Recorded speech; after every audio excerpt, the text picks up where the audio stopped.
Welcome to Car Shopping Questions and Answers. If you're car shopping right now, or you will be in the next 6 months, I want you to type me in the comments. If you are car shopping right now, or you will be in the next 6 months, type me in the comments. I'm here to talk to the people who are locked in, who care about their money for the next 30, 45 minutes about buying and leasing cars below market value. There's only three prices you can pay with any car. Market value, that's the price everyone pays. Negotiators pay market value. Above market value is people who just don't know how to negotiate at all, have no strategy. They're going to pay above market value. And then below market value. Below market value is reserved for the people with strategies, not negotiators. The reason we get below market deals is because we employ online strategies that are very easy to use, where we put dealers and banks against each other while we sit and relax at home. So start typing your questions. I do these live streams a couple days throughout the week to make sure you have all the answers you need to be able to buy, lease, and sell cars for the maximum money.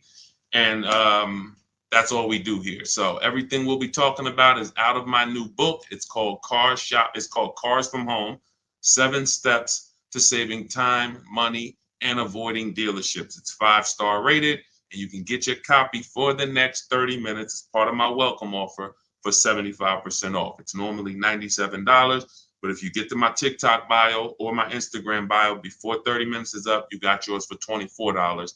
It'll be in your inbox in 2 or 3 minutes. I also have a comment on YouTube or in the Facebook comments for you to activate your 75% off. That's everything we'll be talking about today. Let's go with the first question, Dolan. Let's get the show on the road. And let's get to some unlearning and relearning. Philly Speed, the last car I bought, the dealership wanted me to use their financing instead of my pre-approval. So we always let the dealership see if they can beat the financing we have, but we also come in prepared. And now you got to be careful now, because banks are now scamming. Banks are locking people in with hard credit pull pre-approvals. So they know that the people are hip to pre-approvals. And so I want you to pay very close attention to any company, dealership included, that tries to lock you in, because that's the exact opposite of what we do. We do not let banks and dealerships lock us in, because that prevents us from shopping their competition. And the way that you save the big money, not the hundreds, if you want to save the thousands, the 3,000s, the 5,000s, the 10,000s, and more, is you're putting dealers and banks against each other. That is the name of the game, and that allows you to save more money than you've ever saved without being you could be the world's worst negotiator. You could be a horrible negotiator, and putting dealers and banks against each other is going to be how you save more money than the best negotiator in the world. So we don't do pre-approvals unless they're soft credit pull. If they're soft credit pull, we'll use the pre-approval to budget, because the only purpose of a pre-approval is to budget. Who's a homeowner? Type me if you're a homeowner.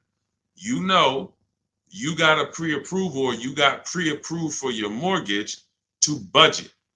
They told you, based on your credit, based on your income, you could afford this much house, 300,000, 400,000, 600,000. They told you this is what your interest rate would be. This is what your monthly mortgage payment would be with taxes and insurance. So the only purpose for pre-approvals is budgeting. So now, when you don't, the reason why I hate bad pre-approvals, in my book I call them restricted pre-approvals, is because, one, they're going to activate the rate shopping window. Thanks, Dawn. The rate shopping window is a period of time that the credit bureaus give you to let multiple banks and lenders access your credit with a hard pull to compete.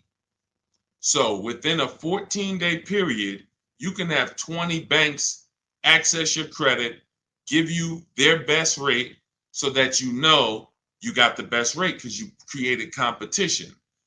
Now, once you activate the first hard pull, the clock starts ticking. The clock starts ticking. And when you start, even see, You think this is your bank. It's not your bank. You don't own it. We don't own these banks. These are for-profit companies. Just like somebody said to me the other day at the gym, hey, I went to my car dealer and they told me this. I said, you own a car dealership? He said, oh, no, I meant the dealership that sold me the car. Okay, use those words wisely because it's not your dealership and it's not your bank. These people would not even want to know you if you weren't giving them money. So now that you actually know the truth and you're aware of what that is, let's start putting these people against each other so you can find out that these people aren't truly your friend. So the way we do it, I have a strategy I call the bank bidding war.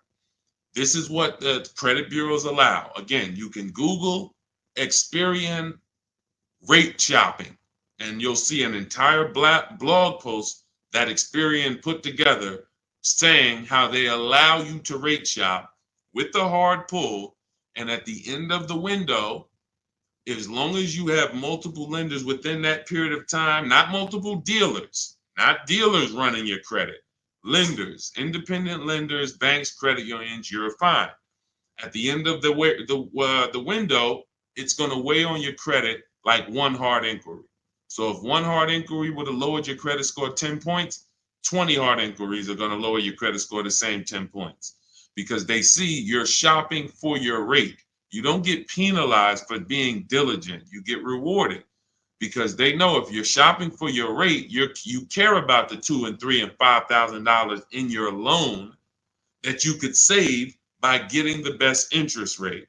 So we do this after we find our car, Philly Speed, because once we find our car, first of all, let me say this one thing. We separate who we buy our car from who we get our loan from. These two different people, because whoever wins the bid gets our loan.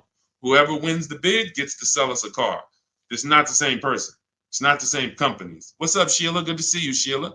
So this is so once we find the dealer who's going to sell us the car, they win the bid, used car, new car.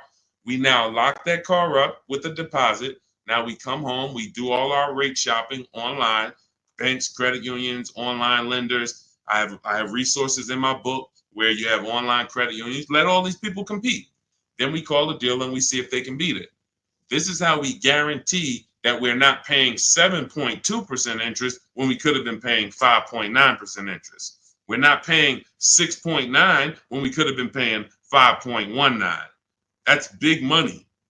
And I know you haven't been taught that. You've been taught, oh, let me just focus on this, my monthly payment. That's one of the worst things you could do is being a payment shopper.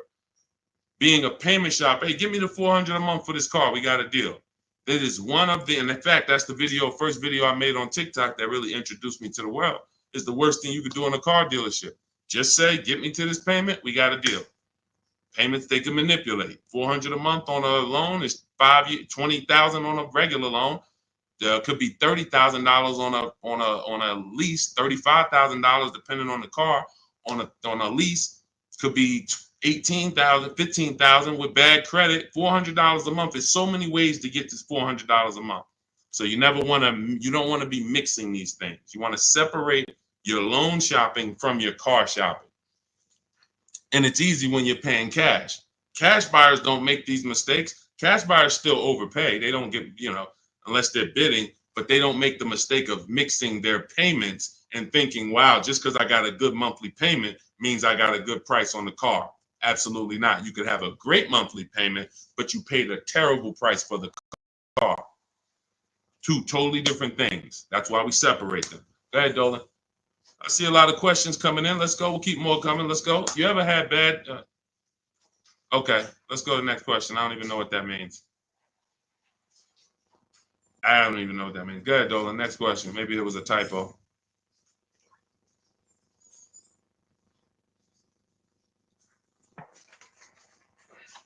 Can you please let us know if there's any limits for gap insurance if I'm upside down? It depends on on the coverage.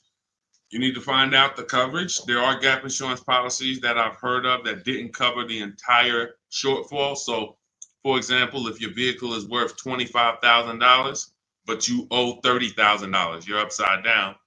If your vehicle gets stolen and not found or totaled, you're going to owe money. And I've seen this happen so many times throughout the years because people didn't get gap insurance. They'll literally total their car. And then so now you got a horrible life event that happened. You got into a car accident, and then you get a bill. You get a bill, and people are like, wow, where did I get this bill from? And it's like, your car was only worth 25, but your loan was 30.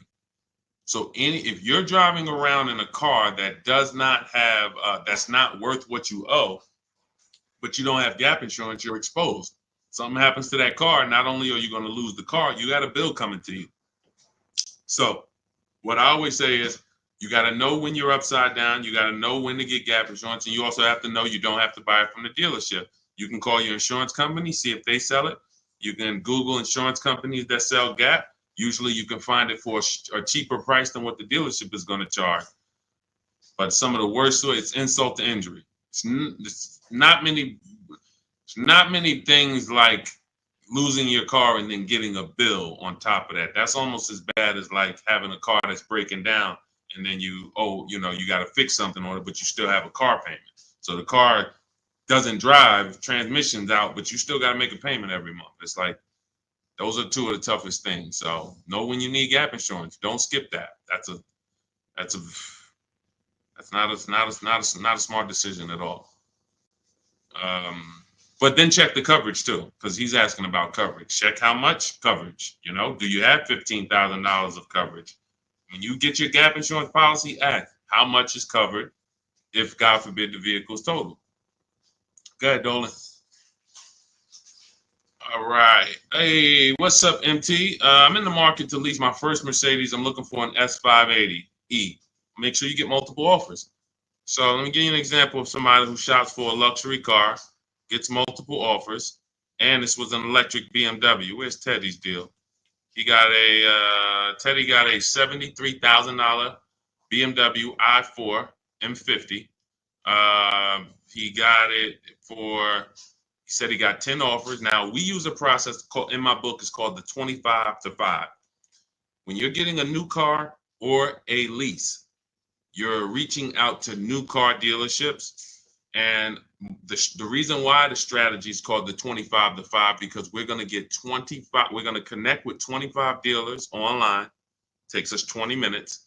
Using my email scripts, we're going to get 5 offers. So it's 25 connections, 5 offers, 25 to 5. Now, some people you'll see they've gotten more offers using the strategy. In Teddy's case, he said, I received 10 offers. I only used the scripts provided. Closed on a 2024 BMW, $73,000 MSRP, $856 a month. Now, here's what I always say, and Teddy is going to confirm this. When you properly shop multiple offers, you are going to see a wide range. If you shop the right way, your best offer should be $150 to $200 apart, at least that different. So your highest offer should be at least close to $200 apart from your best offer. And sometimes it's even more than that. So in Teddy's case, you can see the dealer's initial offer came at $937 using the counter offer calculator, which I have in my book. You get access to this calculator where we put all our offers in, and then it spits out the counter offers based on the best offer we received. He said I counted at $829. He came back at $856. That's where he closed the deal at. So $856, $73,000 vehicle. That's a 1.1% lease. The way you judge your leases is you divide the monthly payment into the total MSRP, and that gives you what the percentage is. So he got a 1.16% lease. But here's what's very important. My highest offer during this process from a different dealer was $1123. $1123, even after his counters. So when I tell you that 80% of dealers are overpriced, had he been inside that dealership that was $1123 trying to negotiate, it would not have mattered how great of a negotiator he was. The $1123 dealer is not coming down to $856 because the $1123 dealer is an 80% dealer. They're not going to sell the car if they can't make a certain amount of money. And that's what the 80% do. They'll discount and say that's the best we can do. They're not lying to you, but it's not the best their competition is willing to do. So if you're in a dealership that's an 80% dealer, this is why I said at the beginning of the stream, negotiators lose all the time. Great negotiators who don't use a bidding system lose all the time. I don't care if you're in sales, you say, Deshaun, I've been in sales, I negotiate for a living. You lose all the time because there's no way for you to know the bottom of a vehicle. You don't know, is the bottom 7,000 off? Is it 3,000 off? Is it 15,000 off? What's the bottom? And the only way for you to know the bottom is to get multiple offers from multiple dealers and see the one who gives you the best offer. That's what confirms what the bottom is. So this is what you do. If you're talking about leasing an S580, this is what you do. You get multiple offers. On an S580 $100,000 car, you should see a $400 swing from your best offer to your worst offer. You might see $1,100 a month and you might see $1,500 a month from one dealer. That is from a different dealer. That's how different it is. Now, if you want to call around and try to get the quotes yourself by the phone, you can do that. We don't do that. We use email because I believe that most people don't like talking to car dealerships. Believe it or not, there are some people who do, and God bless them. Go ahead, do your thing if that's you. Start calling around. But if you're like, you just want to be able to copy and paste and use emails, that is all in my digital book, Cars from Home, 7 Steps to Saving Time, Money, and Avoiding Dealerships. It's already 5-star rated. Thank you to everybody who's taken the time to write a review about the book. This is one that we got the other day. Marguerite, I started pulling these up. This book is a must if you're thinking of getting a new or used car. So much has changed in the process since I bought my car 40 years ago. Think of it as a workbook. Even though you finish the book, you'll refer back to it several times. This is another one that I snatched. Deshaun Auto book, Leave Nothing to Chance from A to Z. He covers every aspect of car research, acquisition. I use the step-by-step approach from securing financing first to better understanding what I could realistically afford. Researched several vehicles, which led to the certified pre-owned. I reviewed my car specs, model years. See, what he's doing is he's walking you through the process I walked him through. That's what it is. It's a process. So when you get Cars from Home, my digital book, you now have a process for getting below market leases, process for getting below market car deals, a process for selling your lease instead of returning it to dealers and they go and sell your lease and make $2,000, $3,000, $4,000 and you didn't even know you could sell leases. You sitting here like, man, I didn't even know you could sell a lease. How much has that cost you? Let me ask you a question. You're like, Deshaun, I didn't even know you could sell a lease. How much has just that alone cost you? If you don't know you could do it, you certainly don't know how to do it. There's still you listen, honestly, you might have been taught you can't even sell your car without the title. Who was taught that? I got to have my title before I could sell it. And I know this is true because when I was at the Mercedes dealer, people would walk in and the guy would be like, Deshaun, is that the new one? I said, yeah, that's the new, the 20, whatever. I said, all right, as soon as I make my last payment, coming back to see you for that. I know. Most of the people are not going to admit it, but they didn't know. They don't know this stuff.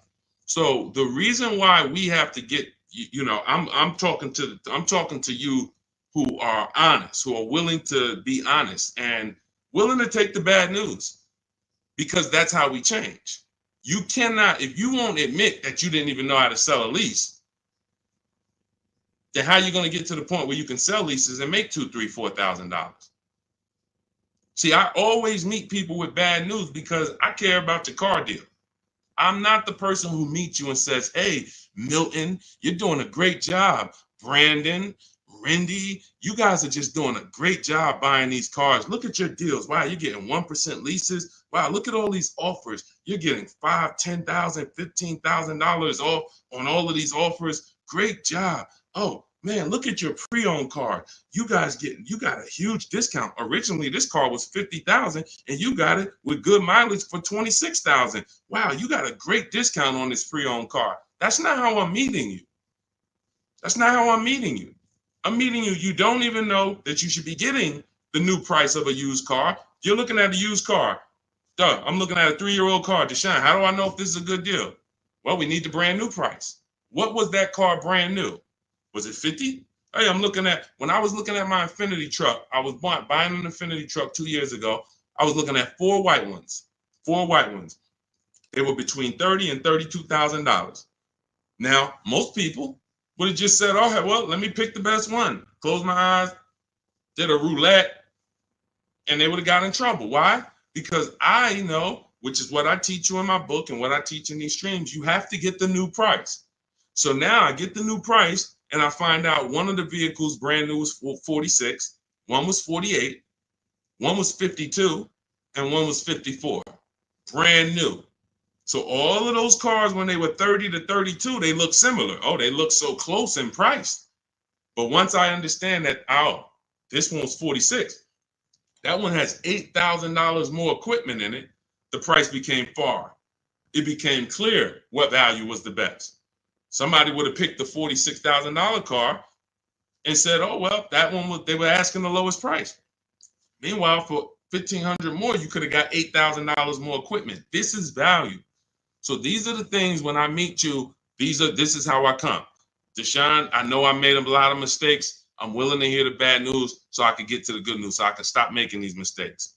That's all we're here for. And if you could take that, then we're going to be fine. You're going to be just fine. I can help anyone get below market deals who's willing to unlearn. That's it. If you're willing to unlearn, you're good all day. Okay, so that's what you do, MT. Get bids, multiple bids. You need to get at least 5 bids for that Mercedes before you make a decision. Once you get the 5 bids, you'll have a clear winner. That's who you do business with. Go ahead, Dolan. And matter of fact, let me show this Mercedes discount too. Just so you know, MT, we just had somebody who got a Mercedes. And just so you know how much money is in there, you got to zoom in on this. But this was a $79,000 Mercedes electric one, just like the one you're talking about getting, except this is an EQE. And Milligan got $27,000 off. That's 20. Let me put that back on the screen. If you're on Instagram, if you're on YouTube, you can see this. $27,000 off. So I don't want you going in there thinking that, hey, if I could get $5,000 off, that sounds like a deal to me. Well, unless you get multiple offers, or you could leave a lot of money on the table, you'll end up overpaying by like $15,000, $20,000 and never know it. Go ahead, Dolan, shoot that next one up. All right, welcome to the new people who just jumped on. This is Car Shopping Questions and Answers. We're doing rapid fire Q&A. Any car question, throw it up, type it up. Dolan will pull it into the screen. And shout out to the people who have liked the broadcast. Hit that like button. It means a lot. You make sure you run once you do that, you let the algorithm know we're talking big money over here. All right, ID Corals. What's the most discount seeing on a RAV4 Premium? You're feeling for the bottom. That's a losing strategy. So when I look at a vehicle like Tiffany's vehicle, Tiffany, look, she gets a Mazda 2024 CX-90. Her best offer from all of her bids was $6,530 off. At the time last year, Eddie got a Toyota 2023 hybrid Camry. Those were hot. His best offer at the time was $2,086 under MSRP. That was a time when people were still charging over MSRP for some of these hybrids and some of these Camrys. So you don't know what your offer is going to be. I wish I could tell you that, hey, a Jeep Grand Cherokee, if you get $7,000 off, that's the bottom. A BMW X5, if you get $6,000 off, that's the bottom. No one knows. And frankly, there's never going to be a way to know. The only way that you possibly could know is if you're in our network and you see people who make a deal. I'll give you an example. If I see Ansley picks up his QX, his Infinity QX 60. I see Ansley, let's see, he picks up his Infinity QX 60, $58,000 vehicle. He gets it for $554, no money down. He leased it. $554, no money down on his lease. That's a under 1% lease, if you're not aware of how leases are judged. savvy people all know about the 1% rule. So if your lease payment is 1% or less than the MSRP, you stole a vehicle. So this is a 1% lease, no money down. That's the only way we can judge a 1% lease, not with money down. So when I look at the discount on this, he probably got $7,000-8,000 off that Infinity. He might have got you can't get that type of payment without getting huge amounts off and huge rebates. But he did not know that he was going to get that type of payment on his Infinity. He did not know that he was going to get that type of payment. He went in, he shopped the market using our strategies. And just so you know, once you know how to do this, it only takes you 90 minutes to shop the market. When you see these people, look at Ansley's last sentence. Started the process Saturday, accepted a deal Monday. This doesn't take you, I'm not ever going to spend more than 2 hours car shopping to get a deal. Never. 90 minutes tops, I'm going to get a below market deal on anything. So when you look at the process of using a computer, this is what they're made for. See, the problem is you're just not using computers. You're not using the internet. You use the internet for Amazon, don't you? Don't you use the internet to shop competitively from Amazon, to go on websites when you need to buy something big? You're going to the internet. But when you need to buy something like a car, you're going to the dealership, not the internet. When every dealership in America has a website that you could be reaching out to them and making them compete. But no one knows what the below market deal is going to be, Cora. It's just ID corals. There's no way to know. We have people who, you saw Milligan, her below market deal was $27,000. It depends on the vehicle. That was an electric Mercedes. Sean's below market deal on a F-150 Lightning that he got was $20,000 off. Where's his deal? Look, Kimberly, she got a Maserati. That particular Maserati, the below market deal was $20,000 off. But as I said, Sean, $20,000 off. But Tiffany was $6,500 off. So when you see on the Mazda, so it's different for every vehicle. You have to understand that. And there's no way for you guys to know that. Unless you're in our group and then you see somebody get a car that you want and you're like, wow, if he just got 20 and he did that work, then I know the below market deal is 20. Let me go get it. But you still got to send your offers out. But there's no way to know. And when you try to guess, you get in trouble. That's what negotiators do. That's what negotiators do. They'd be like, all right, I feel like I got 7,000 off this. I think I did good. What if you could have got 12? What if you could have got 17? You're not doing good. All right, go ahead, Dolan. Absolutely applies to used cars. Our system in my book, somebody said, does this apply to used cars? Our system in my book is below market used cars, below market leases, and below market new car purchases. We also have the bank bidding war where we make banks and credit unions bid for our business instead of going and begging one bank to give us a loan. So we also sell leases and sell. So we run pretty much an organized bidding system for car buying and leasing. That's what we do. In a nutshell, what separates Cars from Home from any other channel? What separates my teachings from anyone else? We have an organized system for making people bid for our business. We send them through a round robin. That's how we have grandmothers who save more money than the best negotiator. It's just that simple. Rosalie. Rosalie's deal is insane. Look at Rosalie. And I wish some of you, I know some of you have these cars. That's the reason I show all of these different cars, because you might have these cars and you didn't get these prices. So that should be a wake-up call when I show all these cars, Jeep Grand Cherokees, QX50s, Mazda CX90s. Some of you have these vehicles. And you can look at your deal, look at your paperwork, look at your selling price. Look, do you see any rebates included? Look at your price and be like, you'll see, man, I didn't get these prices. She got a 2024 Infinity QX60, $59,000 vehicle. Look, her payment is $592 a month. It's a $59,000 vehicle. Some of you lease this vehicle, you put down $5,000 and your payment's $500 a month. She put down nothing. So this is below market. I told you at the beginning of the stream, it's 3 prices that you can pay for any car. 3 prices. Market value, that's what negotiators pay. Above market value, that's for people with no strategy pay. Can't negotiate, no strategy. Just please, just get it over with. Tell me what it costs. They're paying above market value. And then below market value. Below market value is reserved for the people who know how to make people bid and compete for their business. Okay. All right, go ahead.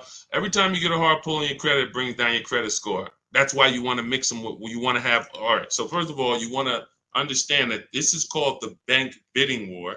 And this is an organized process that we created based on what the credit bureaus allow.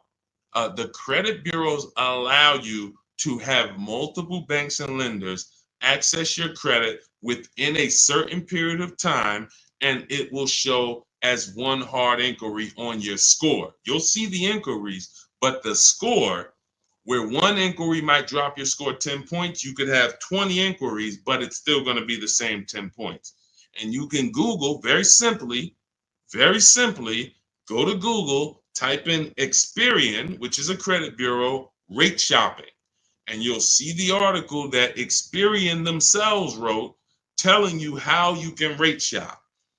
Banks don't want you to know this. Dealerships don't want you to know this, but we do this. So this isn't something that's new to us. It may be brand new to you, but think about that.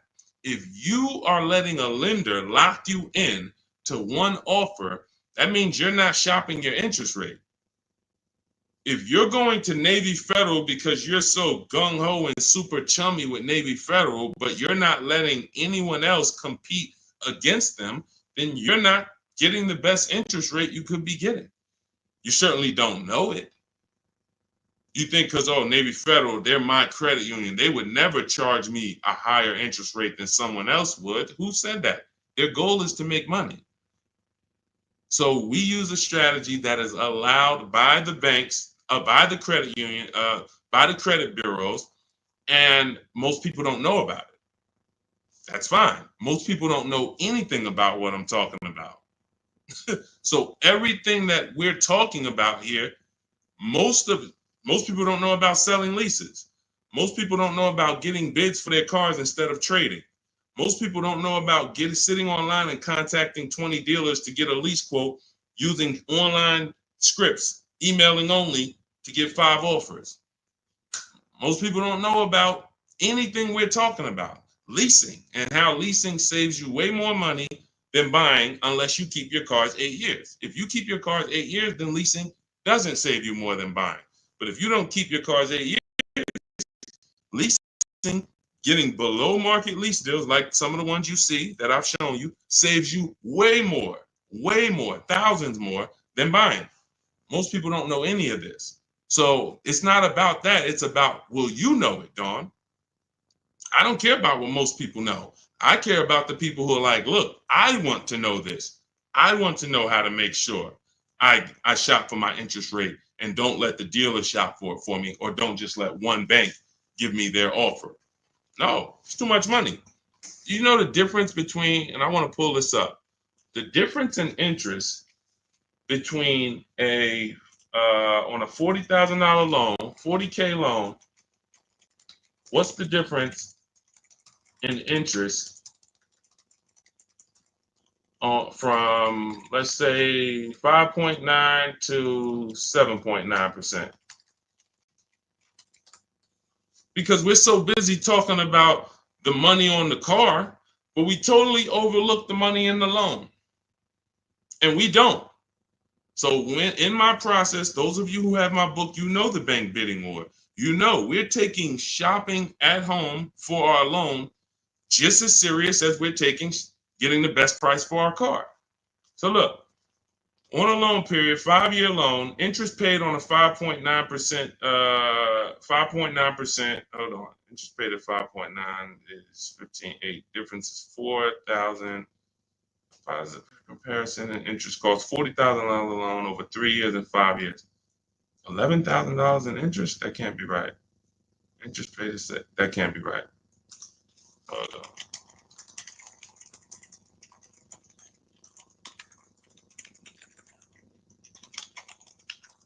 $7.9%. How much interest is paid on a 5-year loan? 7.9%. Could be over $15,000. That's impossible. 7.9 is that's impossible. Hold on. Now I gotta figure this out. I know it's a big difference. I know it's thousands different, but on a $40,000 loan, hold on. Wow.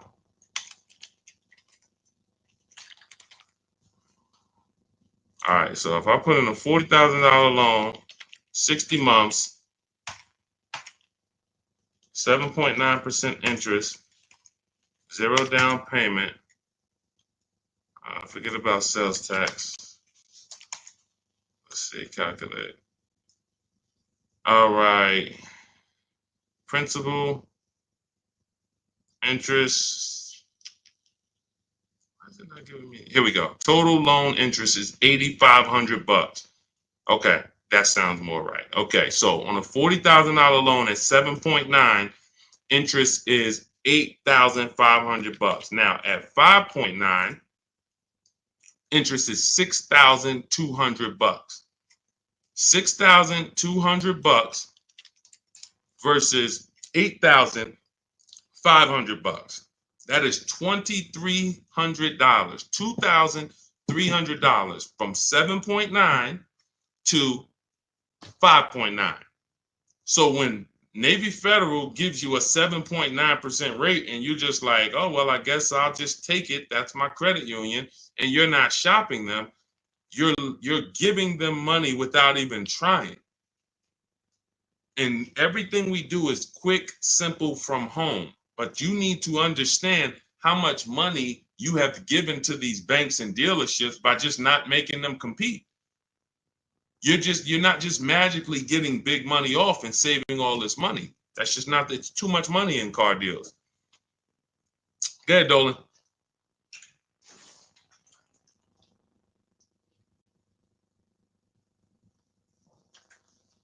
See, I see a lot in a lot of these questions. What I'm seeing is people trying to feel for the bottom. You don't want to use competitive strategies.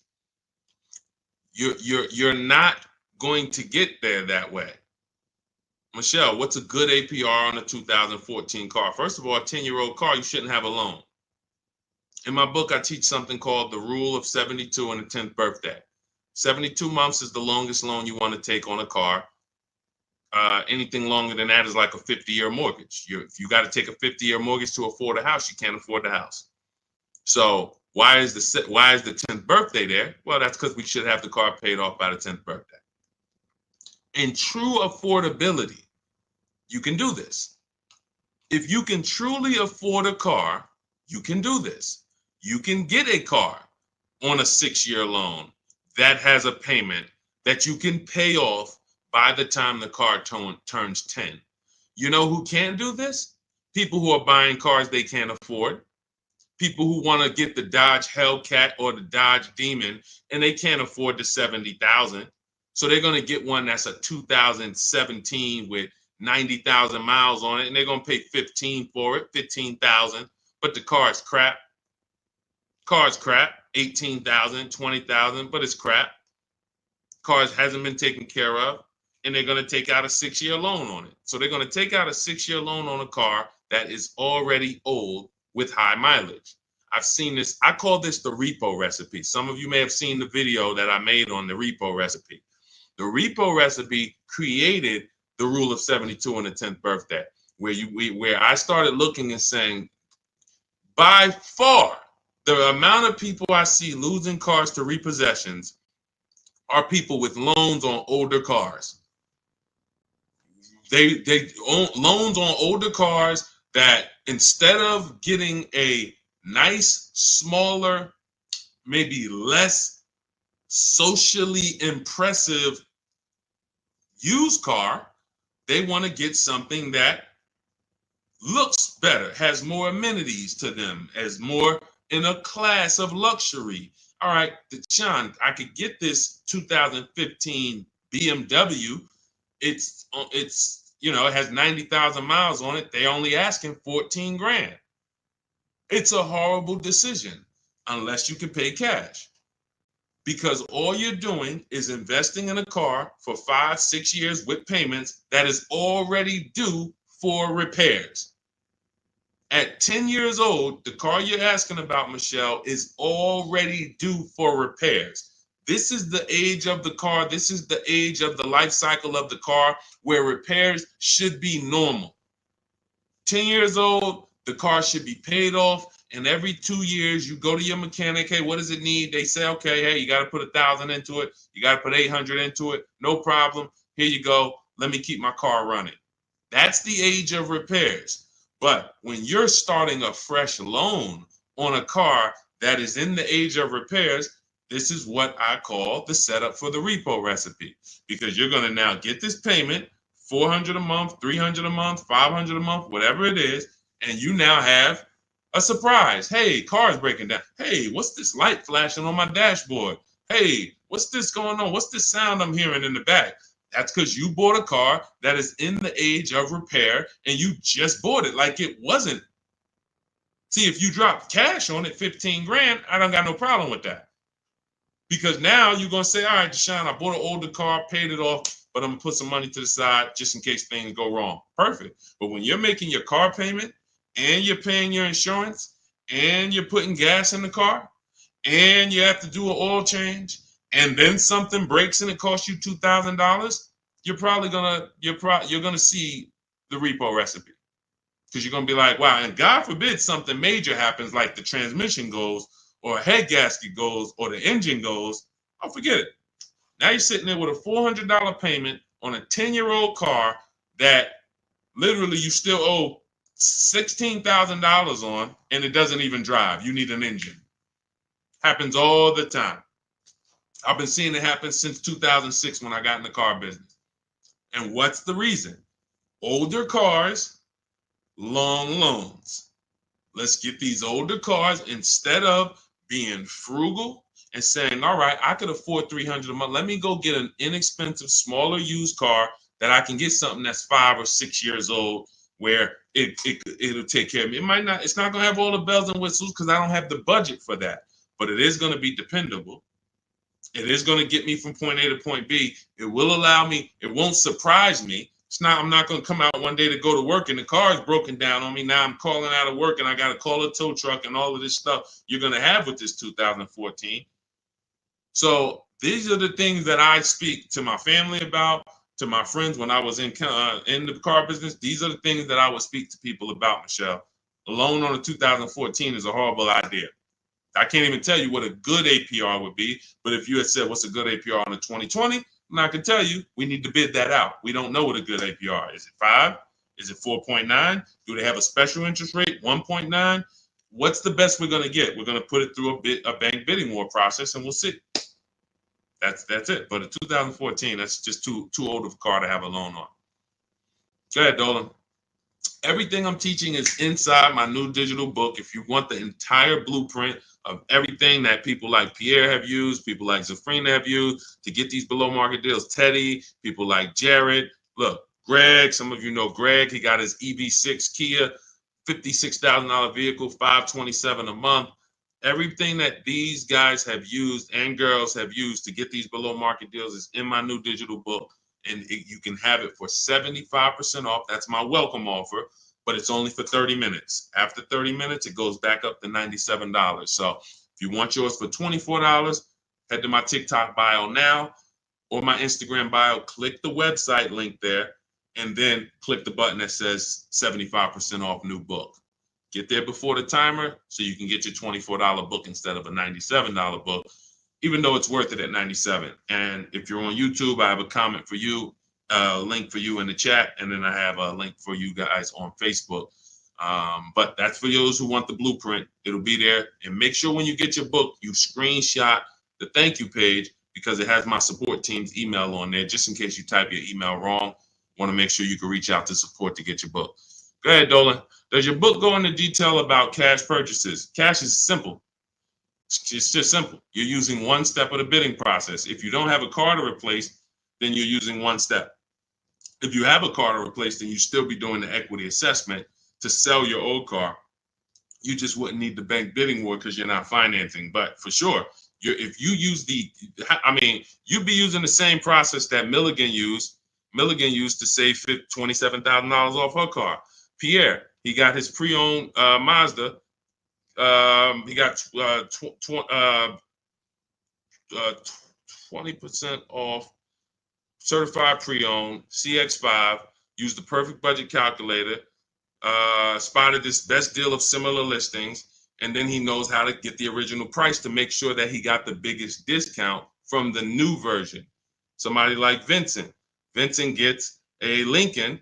He wanted to get what I like about Vincent is he got more discount than he went in to get. I can't even see all of these people. Here we go. Vincent, he said, I bought a 3-year-old Lincoln Corsair, under 45,000 miles. He targeted to get 30 to 35% off original MSRP. Using the multiple marketplace strategy in my book, he got a 43% off MSRP, original MSRP.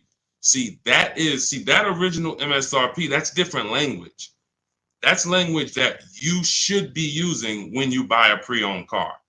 There's no pre-owned car that you should be buying from this day forward, and the original MSRP is not in your language. It just makes no sense. How do you know what the price is if the price you're paying is good or not? What are you basing it off of? Market value? What the other ones are listed at all? That doesn't matter. What matters is how much was that car originally? 60,000? Okay, now they're offering it for 30. It's 50% off. How much was this car originally? 52? Now they're offering it for 30. Okay, what's the better discount? That's what matters with a used car when it comes to getting the best price. Now, that has nothing to do with getting a quality car. We have different steps we take to get a quality car. You got to get it. You have to check the Carfax. You have to look at the title. We don't want salvage title. We don't want frame damage. We don't want rebuilt titles. We don't want rentals. So you're checking the title. We're looking at accident history. We're looking at service records. We're checking to make sure that there's no bad data on that vehicle. It doesn't have electric problems, doesn't have software problems. We do all of this in literally 15 minutes. That's our steps for making sure we don't get a bad used car. But when it comes to pricing, you must know the original MSRP, or you can't, nothing else matters when it comes to used car pricing. So that's all in my new book. Grab your copy. You'll have the entire blueprint for how we do this. Go ahead, Dolan.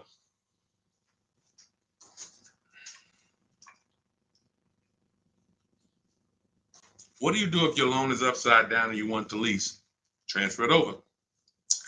In my book, we have 2 ways to get out of a negative equity. There's 3 options with negative equity. 2 lead to a car, 1 does not. So just so you understand the severity of negative equity I call the bad credit for people with good credit. Because when I was at the dealership, people walk into Mercedes, and if they left with they could have an 800 score.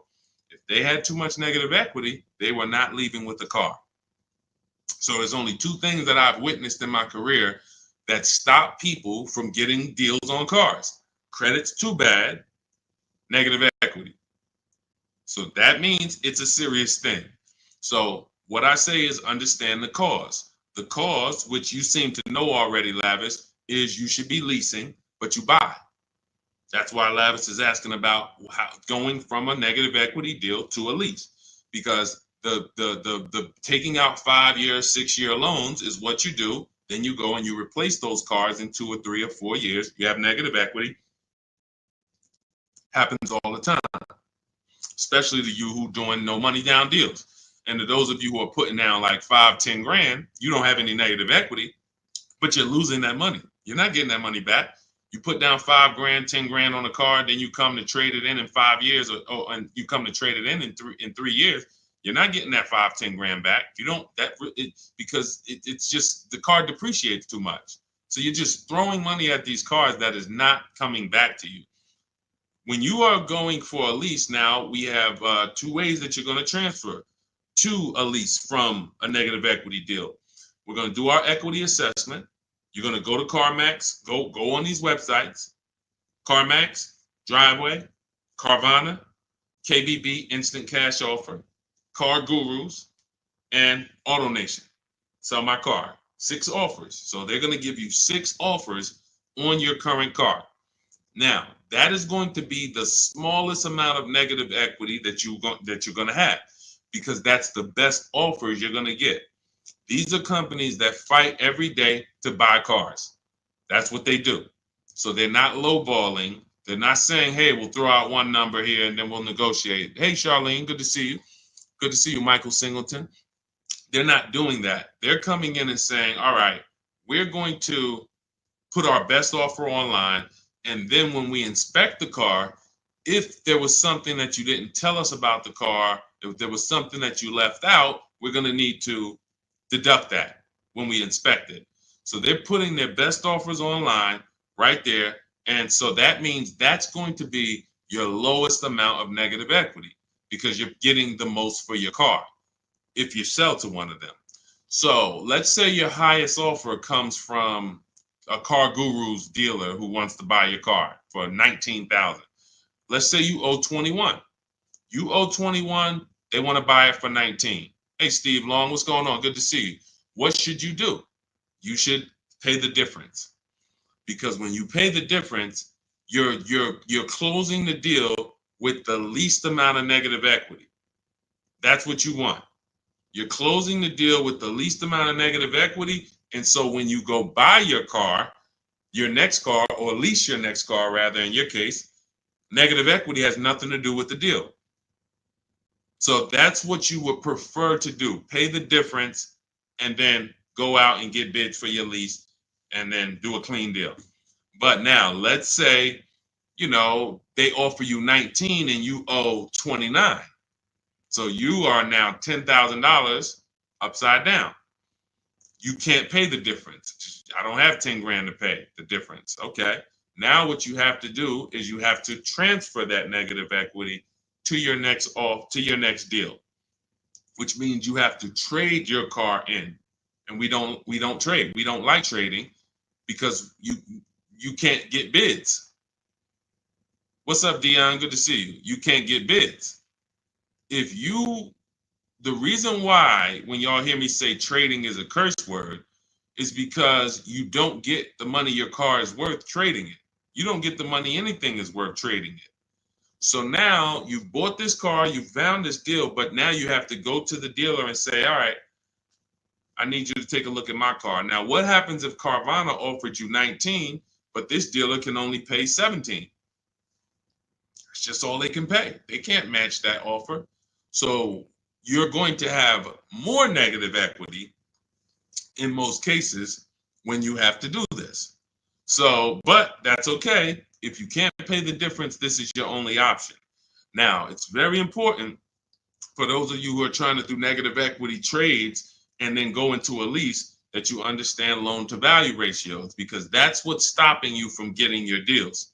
When you go to buy a car, the bank usually gives you 20% above the value of the car. That's the max the bank is going to really give a person with good credit. Sometimes a little more, but we'll use that it could go to 25%. Ridiculous banks will go to 30%, but 20% is really benchmark. So if the car you're buying is 40, the bank is going to lend you max 48,000. That's 20%. So no dealer, no bank. What's up, Benito? Nobody can get $50,000 approved on that $40,000 car. So when you buy your car, you're trying to buy the car, put the taxes in, put the fees in, and then throw the negative equity in. So the car was 40. Next thing you know, you're at 52, and you want to do a no money down deal. And you're wondering why you can't do a no money down deal, because the bank is saying we're not going to lend 52 on a $40,000 car. That's when they come to you and they'll say, hey, you got to put money down. Can you come up with $5 grand? Because we can't get the bank to approve it. It's loan to value. Now, also, what you need to keep in mind is when you can get big discounts off the vehicles, you can actually bring over more negative equity. When you look at Sean saved 20 grand off his vehicle. If he had to throw 7 grand negative equity on there, he could do it. If you had to throw it, honestly, he got a $20,000 discount. If he had to throw 20 grand of negative equity on here, he could do it. Payment's going to be high, but he could do it. It wouldn't affect the loan to value ratios because he got a huge discount off the vehicle. We talked about Tiffany. She got $6,500 off of her vehicle, her Mazda CX-90. If she wanted to slap $7,000 of negative equity on top of this deal, she could do it because she got a big discount. And the bank says, well, we're basing the loan off 44, not the fact you bought it for 36, 38. You got a big discount, but that we don't care about that. We're looking at 44 and we'll lend up to 51 or whatever. So if she gets $7,000 off and she wants to throw $7,000 negative equity, the bank's going to say that's fine, no problem. So it has a lot. It has a lot to do with how much negative equity you have, and also what is the vehicle you're getting and how much discount did you get off that vehicle. That's what matters. So make sure you understand what's causing negative equity, which is for you. So because, like I said, Lavish seems to understand she's going into a lease, but the cause for negative equity is buying cars when you should be leasing. Very simple. Yeah, Bella, that's a $7,500 rebate, and that's not the only thing you should be thinking about. Like you want to look at what discount can you get in addition to the $7,500 rebate. That's how we have people that are saving, $15,000, $10,000, $20,000. They're getting the rebates for the electric vehicles, but they're also getting huge discounts from the dealers that are winning the bid. Go ahead, Dolan, shoot the next one out. Okay, all of this is in my new digital book. It's called Cars from Home, 7 Steps to Saving Time, Money, and Avoiding Dealerships. This is the blueprint. This is 14 years of car business experience with Mercedes, with General Motors, and running my own brokerage and teaching thousands of people online how to get these below market deals and using a system. We don't wing it. It's not an accident. It's not like, oh, I hope this works. This is a particular set of things you do online to make dealers and banks bid, and success is guaranteed. If you trust my process and forget about your old way of no process, you will be fine. The success is guaranteed. So as part of my welcome offer, you can get the book for 75% off. It's normally $97 because it's worth every penny. I didn't want to price the book like it was a regular book because it's not. So it's normally $97, but for 30 minutes, you can get your copy for 75% off as long as you get to my TikTok bio, click the picture of me before 30 minutes is up. The welcome offer is only 30 minutes, then the price goes back up to $97. So you can go to my TikTok bio, go to my Instagram bio, click the website. You can go to the comment section on YouTube or the comment section on Facebook.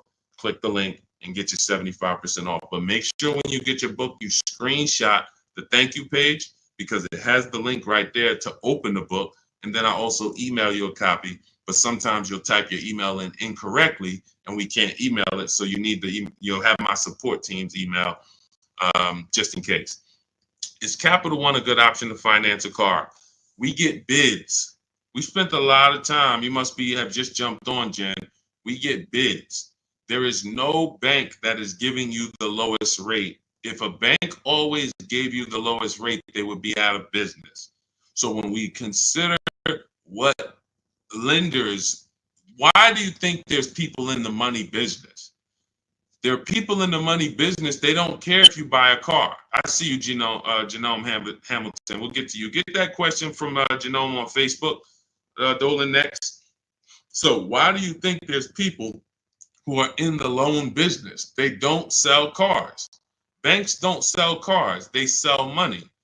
So when you just see the overpaying, I told you guys, it's 3 prices you can pay for anything you get. Market value, above market value, below market value. That means you can get a market value loan. That's the average. You can get an above market value loan, which is above average, 2-3 points higher than what you could have got just because you were lazy. Now you're paying not 8.2%, but you should have been paying 5.7%. But you just didn't bother. You just said, okay, I guess this is it. But below market deals come from competitive offers called bids. So when you are when Capital One should be a bank that you get a bid from, Navy Federal, Bank of America, Community Credit Union, Lightstream, everyone and anyone should be in the bank bidding more, because the more the better. So when you get my book, you get the bank bidding war blueprint. For those, every time you're going to finance a car, you would use that process to make banks and credit unions bid for your business, so that you guarantee you got the lowest rate. You don't drive off hoping you got the lowest rate when you didn't even make anyone shop. How would you have the lowest rate? There was no competition. We cannot get money off when there's no competition. The big money, the thousands of dollars off that you're seeing, is reserved for competition. This is reserved for people who make people compete for their business. That's what the big money is reserved for.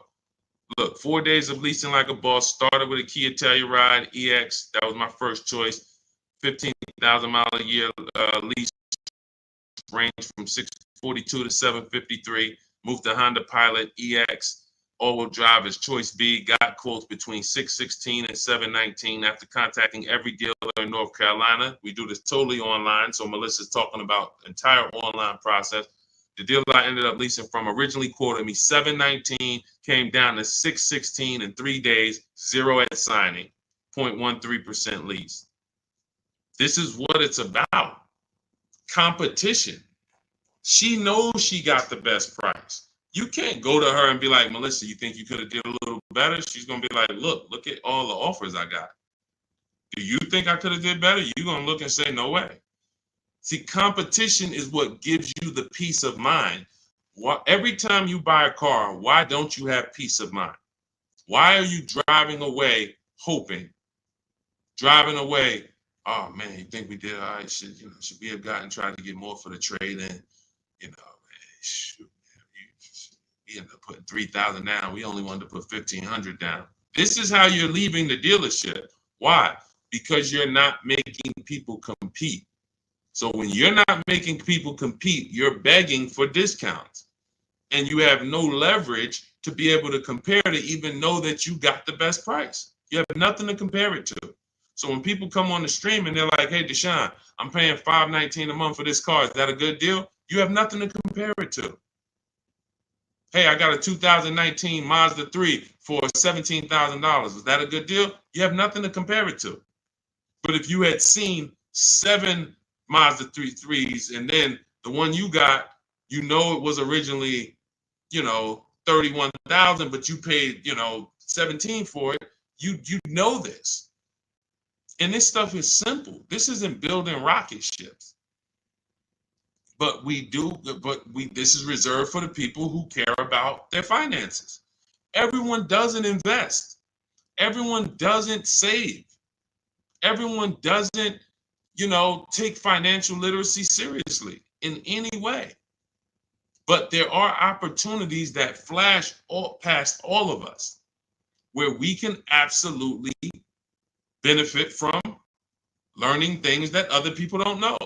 If you learn how to invest in stocks better than other people, you're going to do better than other people. If you learn how to get cars less than other people, you're going to get less than other people. This is not by accident. But you got to focus. This is your second most expensive purchase. So this is only for the people who are focused. This is for you. The blueprint, everything, my book, anything I do, the streams. The streams aren't for distracted people. We can't do nothing with distracted. There's people on here right now that got me on one channel, playing video games on the other channel, and then eating with another hand. And they think it's hard to win like that. And we're going to talk about a $30,000, $40,000, $50,000 transaction, and you're not even really focused. So I want the people who are focused to understand your success is guaranteed. Just by being locked in, your success is guaranteed. Because we have a process that you can trust that you no longer have to wing this car buying thing. I've been in this thing since 2006. Car buying is very predictable. New cars, used cars, leases. There is nothing a car salesman is going to say or type to me or send to me in an email or send to my people that I haven't seen before. I used to have to send those same emails, copy and paste them. It's so predictable. So once you understand that, you'll understand why we're able to get these deals. All we're doing is putting people against each other. Simplest terms. Simplest terms. But we do have some advanced stuff when it comes to leasing versus buying. Obviously, this is more advanced teaching that people don't understand. But getting the money off, it's competition. Competition. Go ahead, Dolan. Shoot the next one in. Jerome Hamilton, if I get a GM employee discount, can I get a better lease? Who knows if they're going to really give it to you? See, the problem is when you walk in and say, hey, I got a General Motors discount. All right, here, let me work you up these numbers. All right, it's $601 a month with $2,000 down. Oh, that's the GM price? Yeah, that's the GM price. How do you know that? How do you know the GM price? How do you know it's not $3,000 in rebates that I'm holding back? How do you know it's not $3,000 in rebates and I'm only giving you $1,000 of it? Here, hey, I also we have $1,000 rebate. I also put in there for you. Oh yeah, you did with the GM pricing? Yep. You don't know.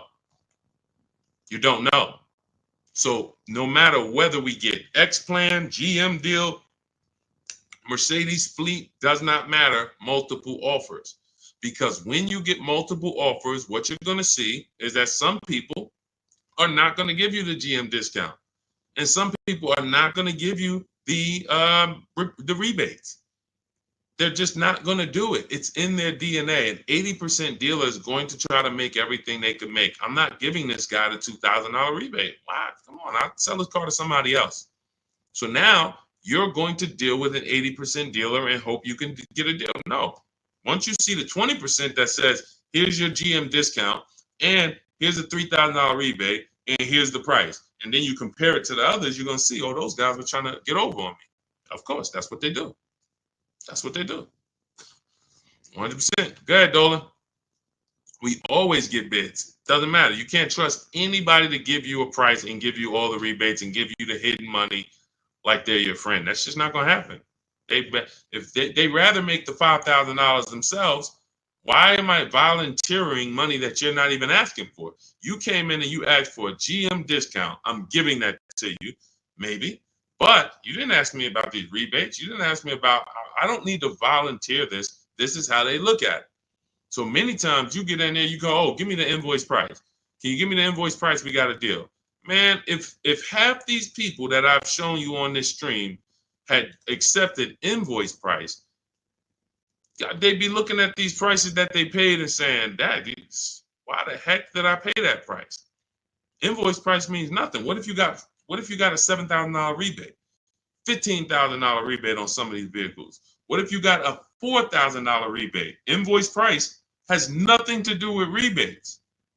So now, all right, I'll take off $2,500 to get you the invoice, but what about, that's it? You happy with that? Yeah, that's all I want. My father told me get the invoice price and I got a good deal. All right, your father was sadly misinformed.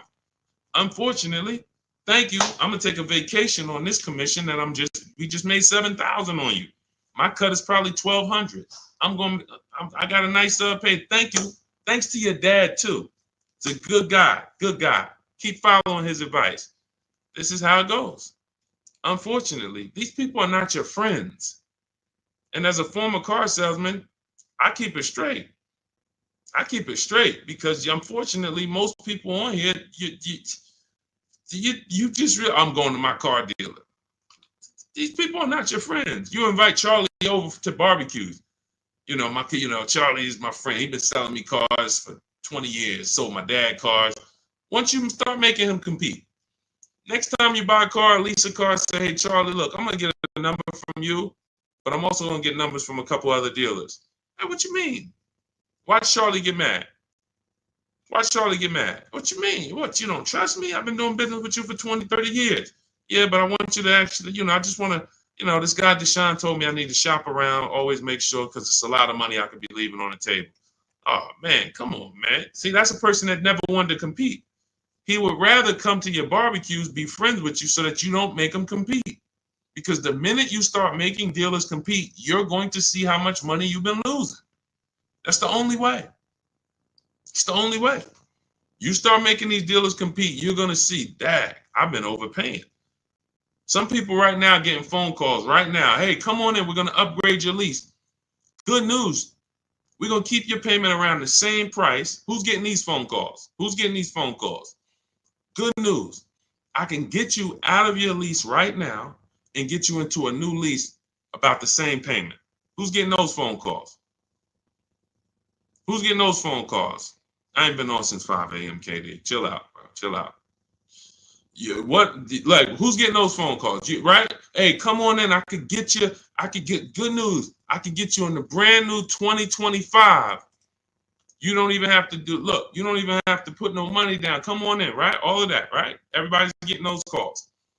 Why? Because 2022 and 2021, they overcharged you and your payment is so high, even though deals are a whole lot better. They were better back then, but they put you in a high deal back then. Now what they're trying to do is keep you in that high deal, hoping you're used to it. And they want you to think that's normal. They want you to think, hey, Mr. Hayes, yes, you've been paying $750 a month since 2022. Good news. The market is all bad. The market's bad, right? Oh, yeah, I'm hearing that. Thank you. Thank you. I'm glad you're aware. Now, see, you say stuff, you don't even realize you say stuff that helps them make more money. That's why we don't talk in my system. There's no talking. But when you say, a lot of my friends been saying, man, these prices been high. I don't even know if they ever gonna come down. Yes, thank you. You're right. You're so right. We say the same thing in here every day, Mr. Hayes. But the good news is this. I can actually get you in a new vehicle and keep your payment around the same price as your old 2022. Oh, yeah, you can do that? Yeah. Man, well, I really like to come down. Yeah, but listen, things have not, interest rates are high, right? Have you been following interest rates? Yeah, I have been seeing that they're high and they've been high for a minute. Yeah, so that's all affecting the prices we can offer now. But, normally your price will go up by about $120. Normally you go into the 2025, but, I see you bought a car in the past and I was able to pull some strings, work with my manager, and we can get you on a new one, keep your price around the same. Okay, all right. When can I see it? Come on down. When can it come down? That price should be dropping from $750 to like $520 because the market is entirely different. There's been great deals out here since the daggone pandemic. It's been great deals.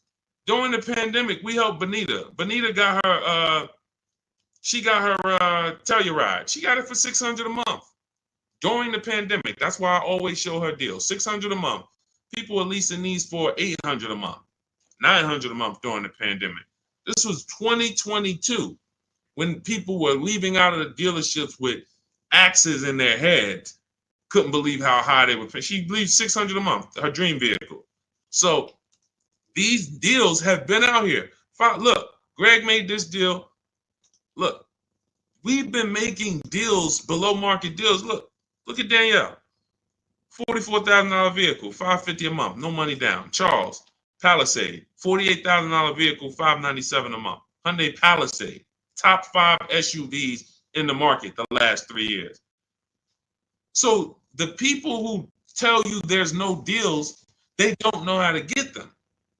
So yes, when you go into, when you don't have strategy, I told y'all, I've said it, I think 3 times, maybe 4 on this stream. There's only 3 prices you can pay.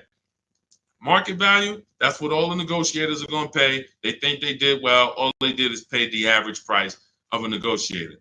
Now you got above market value. That's for the people who can't negotiate. You don't like negotiating. You're not good at it. You just close your eyes and hope that it works out for you. You're paying above market value. And then below market value, which is what you see these people pay because they're not negotiators. They make people bid. And when you make people bid, You don't have to be a negotiator. If someone comes in to fix, you want to get your kitchen redone, and they tell you, okay, it's going to be $50,000. Yeah, hey, is that your best price? All right, yeah, all right, because I'm going to have 3 or 4 other people come in and get a number too. Okay, well, I might be able to get you from like 50 down to like 45. Okay, it's all right. I'm going to have another person come. Another person says, I could do it for 41. Another person says, I could do it for 60. Okay, another person, I could do it for 42. Now you're creating competition, and all of them you tell, hey, I'm getting multiple bids, and they're going to give you their best offer. Doesn't mean they're going to win, but when they know you are getting other prices, they're going to give you their best offer. And that's what I tell you. When people say that's our best offer, Mr. Nunn, that's my best offer, Mr. Henderson, they're not lying to you. That's their best offer. They're not going any lower because they want to make a lot of money. Look, man, I'm making $6,000 on this car. If I can't make it, I'll sell it to someone else. I'll sell it to someone else. I don't need to sell. That's how the 80% of dealers think. You expect the incentive to get a lot better the next few months, especially Ram. What are the incentives now?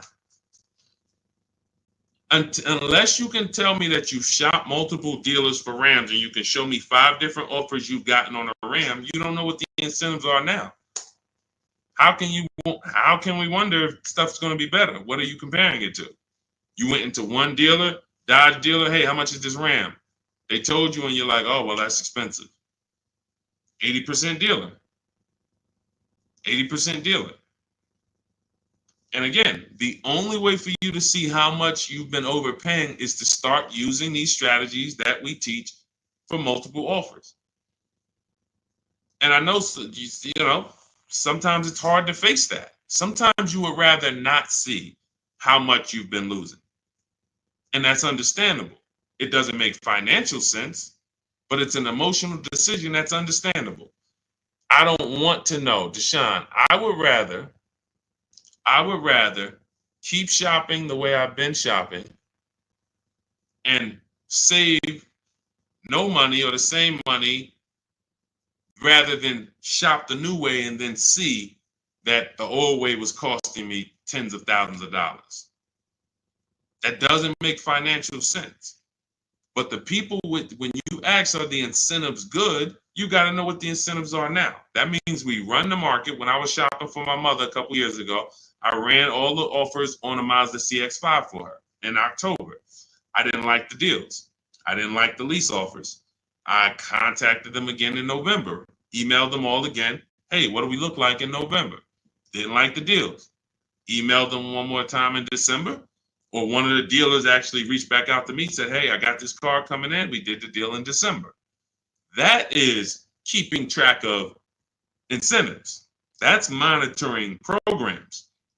If I shop the Ram right now, it'll take me no more than 60 minutes to get literally 5 to 7 offers on Ram. Using my system, the 25 to 5 strategy in my book, I go into the book, I literally use my scripts, and in 60 minutes, 90 minutes, I'll have 5, 7 offers on Rams. That's just how it works. So now I'm able to look and see, all right, what type of discounts are they offering? What are the incentives? What are the programs? Do I like them? Do I not? All right, let me check back let me check back next month. Let me see if there's any new incentives. So that's the way it works. That's the way you move the market. We have to be able to monitor what the deals are. But I see, unfortunately, there's a lot of you who you want to try to fill for the bottom. That's just what you've been trained to do. It's a losing strategy.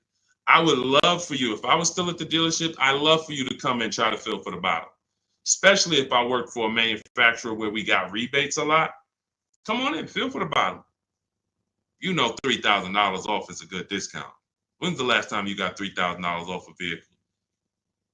I just think, I think I might be able to get more. Okay, listen, we settle at 5. You don't know I had a $5,000 rebate, so you're just not going to know. So you can sit here and feel for the bottom all you want. It's not going to work. You're still going to leave wondering, hoping it's a losing battle. That's why I'm trying to tell you, stop doing it. Stop doing it. You're asking, okay, what's a good interest rate for this vehicle? You're trying to feel for the bottom instead of sitting at home the way my book teaches you and making people bid and come to you and have all of these people begging for you to do business with them. Oh, how much discount should I be getting off of a Toyota Camry? Feeling for the bottom.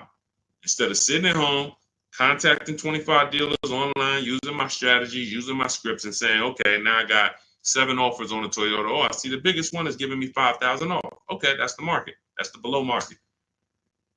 You cannot feel for the bottom. You can keep doing it. It's just a losing strategy. You're never going to get the discount, the maximum discounts, feeling for the bottom, walking into a dealer. It's just never going to happen.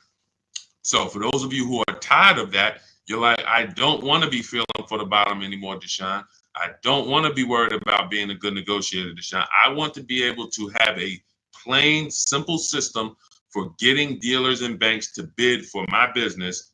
That's what Cars from Home is, my digital book. 7 steps to saving time, money, and avoiding dealerships. You can get your copy for 75% off. That's my welcome offer. In my TikTok bio, click that picture of me, or click my Instagram picture. Go to my bio, click the website, and then you'll see a button to activate your 75% off your book. Grab it. It'll be in your inbox. You'll have all the strategies necessary for paying these prices, the same prices you've been seeing me share throughout the stream. Or if you're on YouTube, I have a link for you in the comments. If you're on Facebook, I have a link in the comments for you. Grab your book, use it, and shop empowered. The old days are over. The days of going into dealerships, over. Spending more than 30 minutes in a dealership, over. You'll never do that again. Begging for discounts, over. Not knowing what to say, hoping, oh man, they told me don't tell them I had a trade. All of this garbage that they've been none of this stuff works because you're not employing competition. So all of those days of that's over. Watching social media videos, all right, man, let me try to remember this. All of that is over because we have the blueprint. It's already 5-star rated. You can Google it. Thank you to everybody who's reviewed the book on Goodreads. We appreciate you. We couldn't get to this many reviews and a 5-star rating without you guys taking the time to rate the book and review it. But grab your copy. As long as you get there before the 30 minutes is up, that welcome offer is only good for 30 minutes. After that, the book does go back up to $97, which is still a great price. But $24 is better than $97. So get there before the 30 minutes is up. TikTok bio, Instagram bio, YouTube comments, Facebook comments. Use the book and go win. All right? Unlearn everything you've been taught. That's the key. Leave everything you've been taught at the door. Trust this process. Success is guaranteed. All right? God bless you. I'll see you on the next stream.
Welcome to Car Shopping Questions and Answers. If you are car shopping now, or you will be in the next 6 months, I want you to type me in the comments. We're about to go live, do some serious car shopping Q&A for the next 45 minutes to an hour.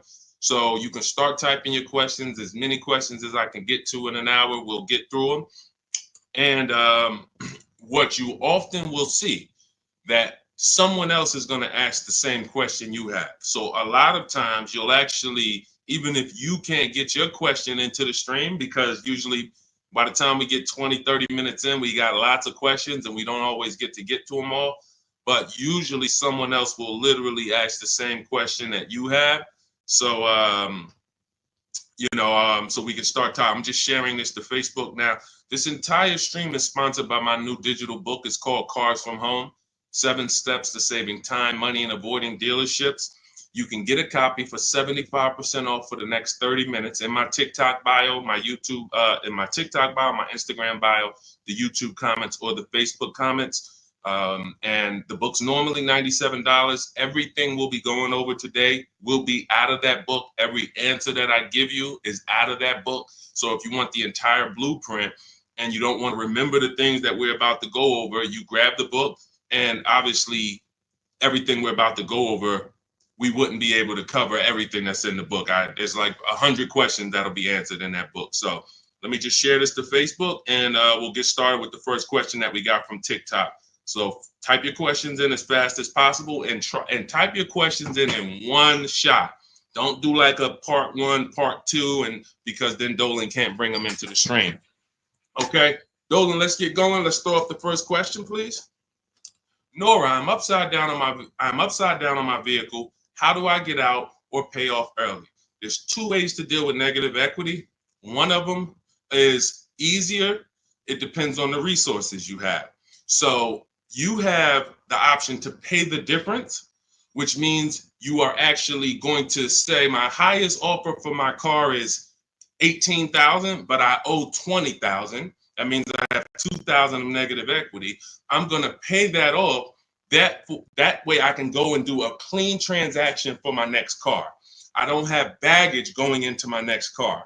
And I get to maximize the value of my current car through what we call a bidding process. So we don't trade our cars. We only get bids from cash buyers like Carvana, CarMax, Kelly's Blue Book Instant Cash Offer, AutoNation, Car Gurus, and Driveway. That's 6 cash offers we get. These are companies that fight feverishly to buy cars. They pay more than dealers, and they write checks on the spot. You literally go, have your inspection, they go into the accounting department, and they come back with a check for you. This is not like selling your car on Facebook Marketplace. So they're going to pay more than dealers. So you want to make sure, if you can, you sell to them, because that's going to be the highest offer you're going to get for your car. And that's going to be the least amount of negative equity you will have.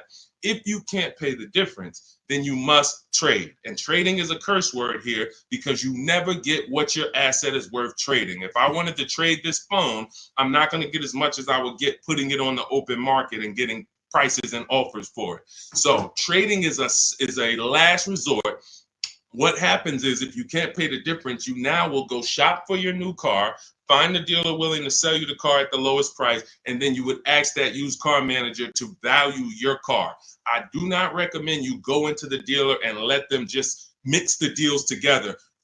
Write me a deal where you work in my trade-in with my negative equity. No, shop for your car, get your best offer from a dealer, new car, used car, or lease. And then once you identify the winning dealer, that's when you say, hey, can you take a look at my car? What's it worth to you? Now it's its own separate transaction. And if your payment was this $800 a month, you'll know, now what is my old car going to add to that? If my payment was $400 a month, now I know what is my old car going to add to that. And I can see what you're giving me for it, how much negative equity I'm going to bring into this transaction. And it's an easier way to understand the numbers. You don't want to be mixing transactions if you don't have to. And the key to understanding negative equity and the cause is you don't lease. That is the cause. The only way you're having negative equity is you continue to buy cars, but you're not a long-term person. You trade them in or replace them before the loan is paid off, and someone taught you not to lease. So you're going to continue to be in this repetitive cycle because you don't lease. There are emergency situations where you need to switch cars, but if you're not keeping your cars 8 years, this is rule number 1 in my book. You should be shopping for below market lease deals, not for purchases. So that's your 2 options. Decide which one you can do, and then you make your move. Now, and also keep in mind, you have loan to value ratios when you have to transfer. The bank's only going to approve about 20% of what the actual new car price is. So whatever car you're buying, if you're buying a $30,000 car, the bank's only going to approve 20% more than that. They're not going to allow you to slap $10,000 on a $15,000 car, because they're only, they have loan to value ratios. So what you want to do, if you have a large amount of negative equity, you want to shop for cars, and you want to shop for cars that you can get big discounts off of. There's certain cars that have rebates. They're not listed. But in my system, what I do is I teach you how to get bids on cars. You know, we have some people, I mean, I'll show you people who've gotten $15,000, $20,000, $30,000, $27,000 off. I'm not going to exaggerate. The biggest discount we've helped someone get using our strategies is Milligan on her Mercedes-Benz. She got $73,000 EQE, and she paid $51,000 for it, 54. It's $27,000 off. I got it up here. So if she had, let's just say she had 15,000 in negative equity, it's no problem. She's not going to blow out the loan to value ratios because she got a huge discount off the new price. So it's going to fall within the bank's parameters. But I hate negative equity. I call it the devil to your car deals. I call it the bad credit for people with good credit. So it's important that when you get out of it, you know what the cause is, because if you don't know the cause, you'll be in negative equity again in 3 years. Most of you who have negative equity, you should be moving from a purchase into a shopping for below market lease, and stop tying up your money in these cars, and you'll never have negative equity again. 8 long-term people who keep their cars 8+ years, you never have negative equity. See, that's, you know, there's a reason for that. I'm keeping my car, I'm paying it off, I'm beating depreciation, I'm getting all the money out of my car. Short-term people should not be buying their cars. Go ahead, Dolan.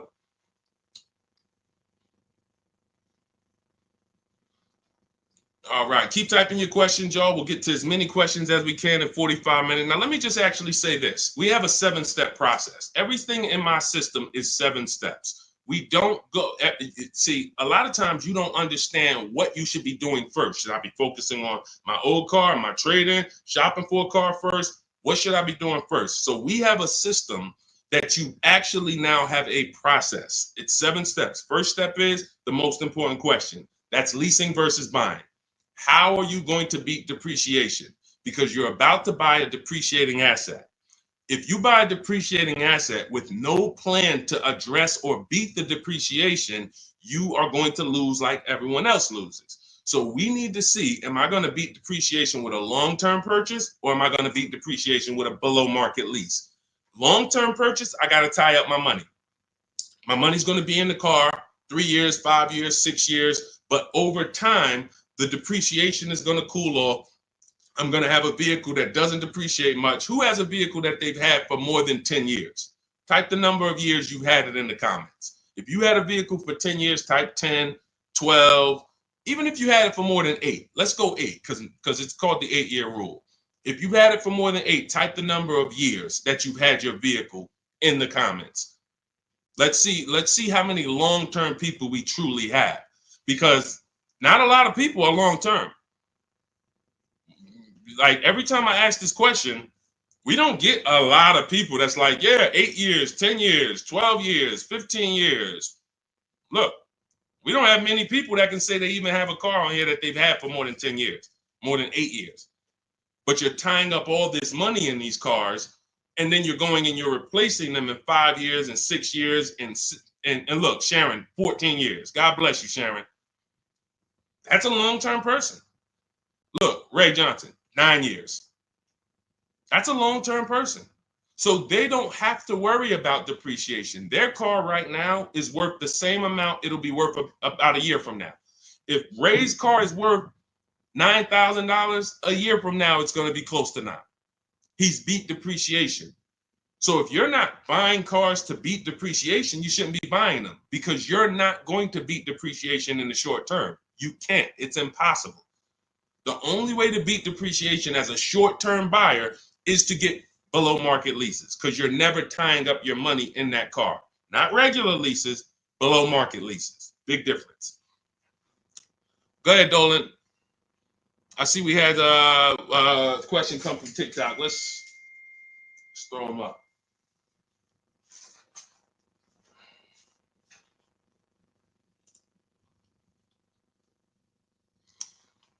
Okay, what about a fun car? I'm planning to keep my brand new car for 5 years. My previous car was a lease and traded in since I had positive equity.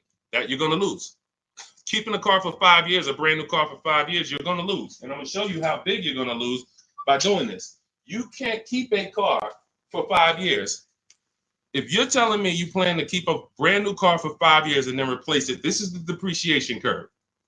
This is the depreciation curve. You're going on a sliding board. Whatever you paid for this car, let's say you paid $35,000. In 5 years, that car is going to be worth $17,000, maybe $15,000, depending on how much you drive. You're literally going down a sliding board, and then you're going down another sliding board when you get your next car.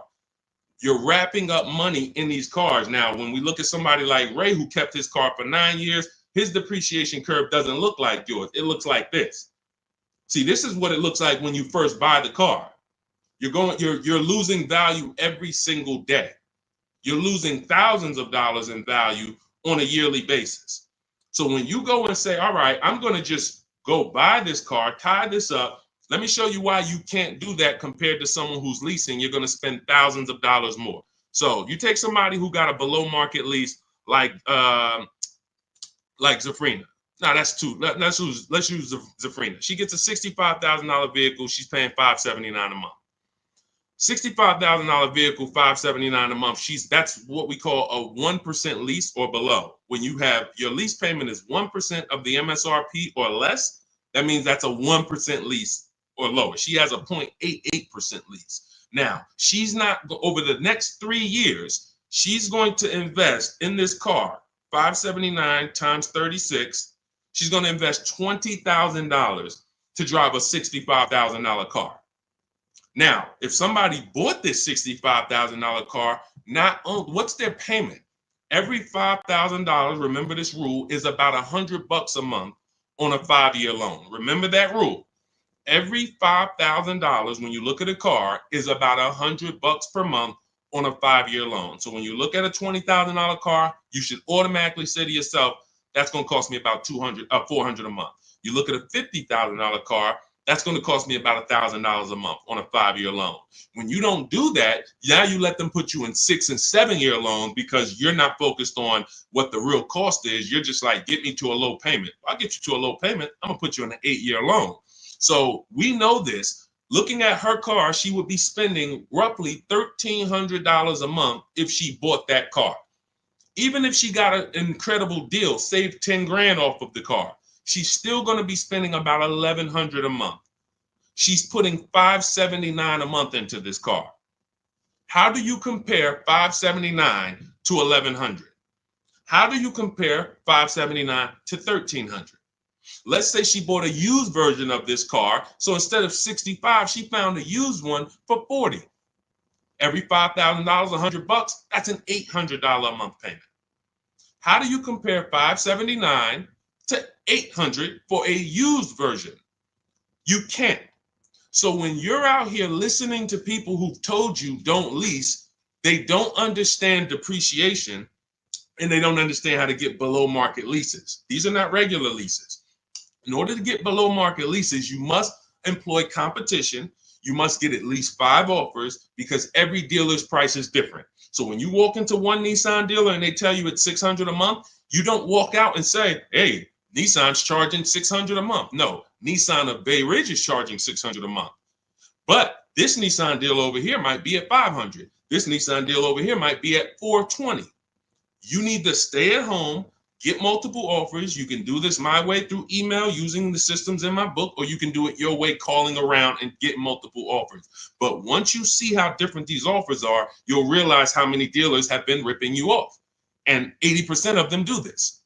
80% of them, their best offer is not going to be below market. They're going to make a certain amount of money or they won't sell the car to you. But we find the ones who will. All of this is in my new digital book, Cars from Home. It's called Cars from Home, 7 Steps to Saving Time, Money, and Avoiding Dealerships. You can get a copy for 75% off for the next 30 minutes in my TikTok bio, my Instagram bio, the YouTube comments, or the Facebook comments. You'll have everything we teach step by step. You can Google the book, Cars from Home. It's already 5-star rated. We've already got tons of people using it, talking about it. And this is what I want for you. I don't want you paying above market or market value like everyone else is paying. You need to be paying below market value. And the only people that pay below market value are people with strategy. Okay, so I would tell you, Kitty Cafe, the first thing you need to be concerned with is actually leasing and not buying. You said you were a leaser. See, and oftentimes people who go from a lease to a purchase, I'm sorry to say you didn't get a good lease deal. Because if I'm paying, think about what Zafrina's paying. Let's continue to use Zafrina as an example. If Zafrina's paying $579 a month for a $65,000 car, $579 a month only gets her about $28,000. Let's call it $30,000 on a loan. So for her to go and get the same $579 payment, she's going to only have about $30,000 to spend on a car. If she goes with a 6-year loan, maybe she can get like a $33,000, $34,000 car. That's it. That's her loan. So she's going to have a hard time going from a $65,000 vehicle to a $35,000 vehicle. Most likely she's going to get something used. It's going to be older, and she's going to be like, why? I'll just keep leasing. But if she was paying what other people are paying for this same Jeep, which is probably, I would say a lot of people for the same Jeep would probably be paying about $800, maybe $900. People with no strategy, they're probably paying $900 a month to drive this $65,000 car. It's easy to justify. So they're paying $800-900 a month. Then yeah, she might say, well, maybe I'll just buy something because I'm paying almost $1,000 a month to lease. But that's the difference between a below market lease and an average lease. There's a big difference. All right. Go ahead, Dolan. Next question. The leasing versus buying thing is really what's hurting a lot of you. The leasing versus buying thing and the not getting below market leases. There's so many bad things about what's been out here with leases. It's horrific. I spend every day putting out information trying to dispel this. But I realize there is so many voices that have told you guys things, but here's the thing. I talk numbers and I show numbers. If you pay attention, the people who tell you about leasing never talk numbers. They never show you numbers. All they do is rent. Leasing is renting. Leasing limits you. You limit, they pick your mileage. You pick the mileage. It's so much bad information. But I've been leasing since I'm 22 in the car business. Got my first lease Pontiac G6, $20,000 vehicle. I was paying $256 a month for it. Meanwhile, I had a friend, they're paying almost $500 for a Toyota Corolla. We both got a car for about the same time. They're paying $500. I'm paying $256. I'm seeing what they're going through with their car breaking down, getting older, because they kept the car for a while, getting older, and now I'm on my second car, paying a low payment. And as a young person, you don't want a $500 payment. I didn't need a $500 payment when I was 22. Just had my daughter. I needed that $256 payment. They had just had a family too, but they got to come up with $500 a month to drive about the same price car. The Corolla and the Pontiac G6 at that time were about the same price. You can't justify to me in any way that makes more financial sense. There's nothing you can say to me unless that person's going to keep the car, pay it off, and then keep the Corolla forever. If you're going to keep the Corolla for 10 years and then you pass it down to your daughter or your son at their first car and now you just got an extra car, that's a different story. You shouldn't be leasing if you're that person.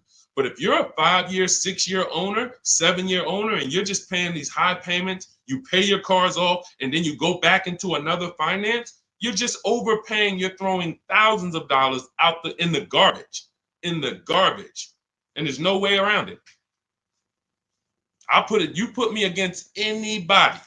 You put me on the stage with Dave Ramsey himself, the guy who has programmed thousands of people never to lease cars, and you give me 15 minutes. I don't need 2 hours with Dave. I don't need to debate you for 2 hours, Dave. If we're not talking about investing in mutual funds, you do a great job there. We're talking about the financial aspects of below market leases. Let me show you what a below market lease looks like. Let's consider what a person who buys their car is going to pay versus a person who gets a below market lease. Let's look at the resale values of this person who buys their car. When they go to trade that car in, what they're going to get back. And let's look at the net money they have lost compared to the person who got the below market leases. I will prove it to you in 10 to 15 minutes. And are you willing to tell your millions of people that you have programmed incorrectly because you know nothing about buying cars? You have programmed people based on you being a financial advisor, not a car person. You haven't seen thousands of car transactions to be able to say what you're saying. I've been involved with credit. Credit's a big part of what I do over the last 15 years. I don't teach it. Why? It's not my expertise. It's not my lane. It's easy for me to say, hey, I got a lot of people need to know about credit. Let me just start giving y'all some credit advice. No, because I respect the people who have learned credit to the T. Dave Ramsey decides I want to teach about cars. That's where he has led millions of people astray. And he has thousands of people investing in cars, short term, losing on resale, getting killed by depreciation. And they're like, well, Dave told me to do this. It's hard. It's hard to help. It's hard to get those people to unlearn. Go ahead, Dolan. Next question. Keep typing your questions, y'all. We will get through as many as we can in the stream. Good point. I only financed as I wanted to upgrade from my lease. My lease was $180 a month for 36 months. That's a big change. $180 gets you $10,000 on a finance. That's all $180 a month gets you. Now, if you put money down, that's different. Obviously, there's a lot of cars most cars don't lease for $180.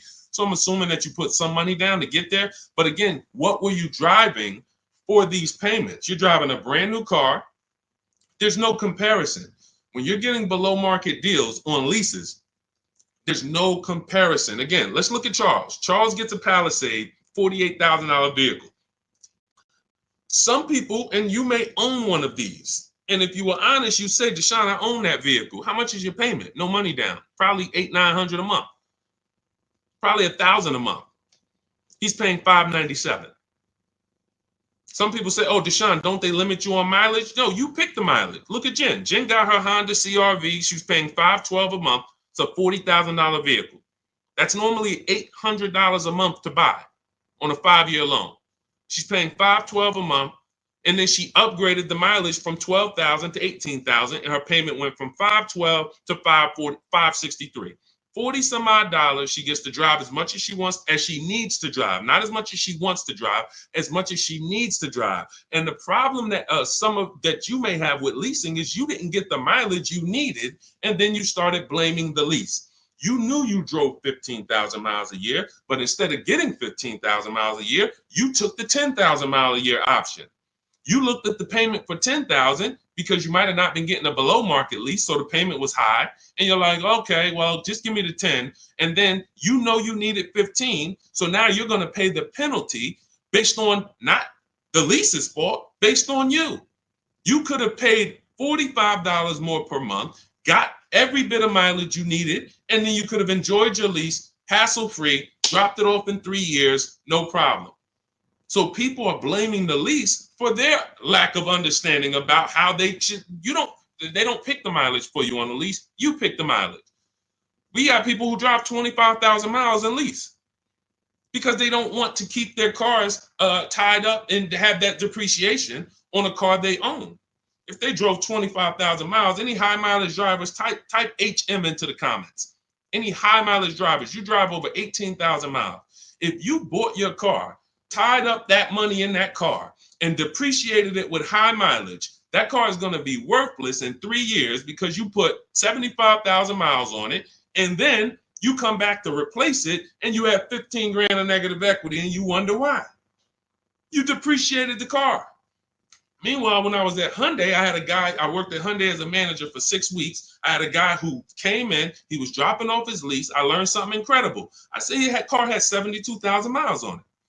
I said, you leased this? He said, yeah, I used to buy. I stopped buying because I would always have negative equity. I only lease now. 25,000 miles a year. I drop it off every 3 years, get me a new one. I'm in sales. I looked at his lease contract and I saw that his payment was less than $200 a month more than what a normal below market lease on that Sonata was. If a normal below market lease was $350, he might have been paying like $550, $525. It wasn't $700. He was paying a couple dollars more, but he could drive 25,000 miles a year, drop that thing off, never have to worry about negative equity. Mileage doesn't stop you from leasing. It's not about how much you drive. It's about how long you're going to keep the car. because a below market lease is how we beat depreciation or long-term ownership. Nothing to do with how much you drive. You pay for the mileage whether you buy or lease. Doesn't matter. Go ahead, Dolan. Keep typing your questions, y'all. We'll get through as many as possible. What's up, Ashley? What's up, Kenyari? What's up, boss babe? Ashley, good to see you. But I made my wife lease a brand new electric Equinox, $350 per month, and no sales tax. The $180 was a 2021 Corolla lease before the chip shortage for $3,000 down. Solid, solid. These are the things that you don't want to get away from until you're ready to keep a car long term. If you are leasing and not keeping cars 8 years, keep leasing. Make sure you're getting multiple offers so that you can get these below market leases, so that you're not paying these prices on the commercials that you see with $5,000 down and all of this tax that's not included. We are getting below market leases, and in order to do that, you must get 5 offers, at least 5 offers. Now you get these below market leases, and you keep doing that until you are ready to buy something. Because as Cafe just said, if he's paying $3,000 down, $180 a month, somebody who bought that Corolla is paying $3,000 down, $500 a month, because a Corolla is probably about 25 grand now. So that's a $500 a month payment with their taxes that they're paying when he's paying $180. This is not, look, for a brand new electric Equinox, he's paying $350 a month. This is someone else who knows how to get great lease deals, whether he's negotiating for them or whether he's calling around getting multiple offers. It doesn't matter. He's getting prices that you are not getting. And that's the prices we get. You want to understand that all prices aren't the same. There's below market price, there's market price, there's above market price. Above market is for the people with no strategy. You just walk in and you sign the deal. You might say no one time, and then the next offer you sign it. Market value is for the negotiators who are trying to feel for the bottom. You don't know where the bottom is, but you say, hey, take $2,000 off, we got a deal. Give me invoice price, we got a deal. You're paying market value. You're not getting anything special because there's hidden money, rebates, incentives that you don't know about. There's markups in the lease contracts, in the money factor, money hidden, you don't know about. And you'll never know about it until you get multiple bids. But below market price is reserved for the people who are shopping multiple dealers. We do it from home, getting multiple offers, and now you're paying $350 a month for a car that other people are paying $600 a month to own. You cannot justify pulling up in the same car and one of you is paying $350, one of you is paying $600. But the one who's paying $600 says, well, I'm going to own this. But by the time you pay it off, you're just going to turn around and get another car and do it all over again. So you never win, ever. It's a bad way to move. Go ahead, Dolan.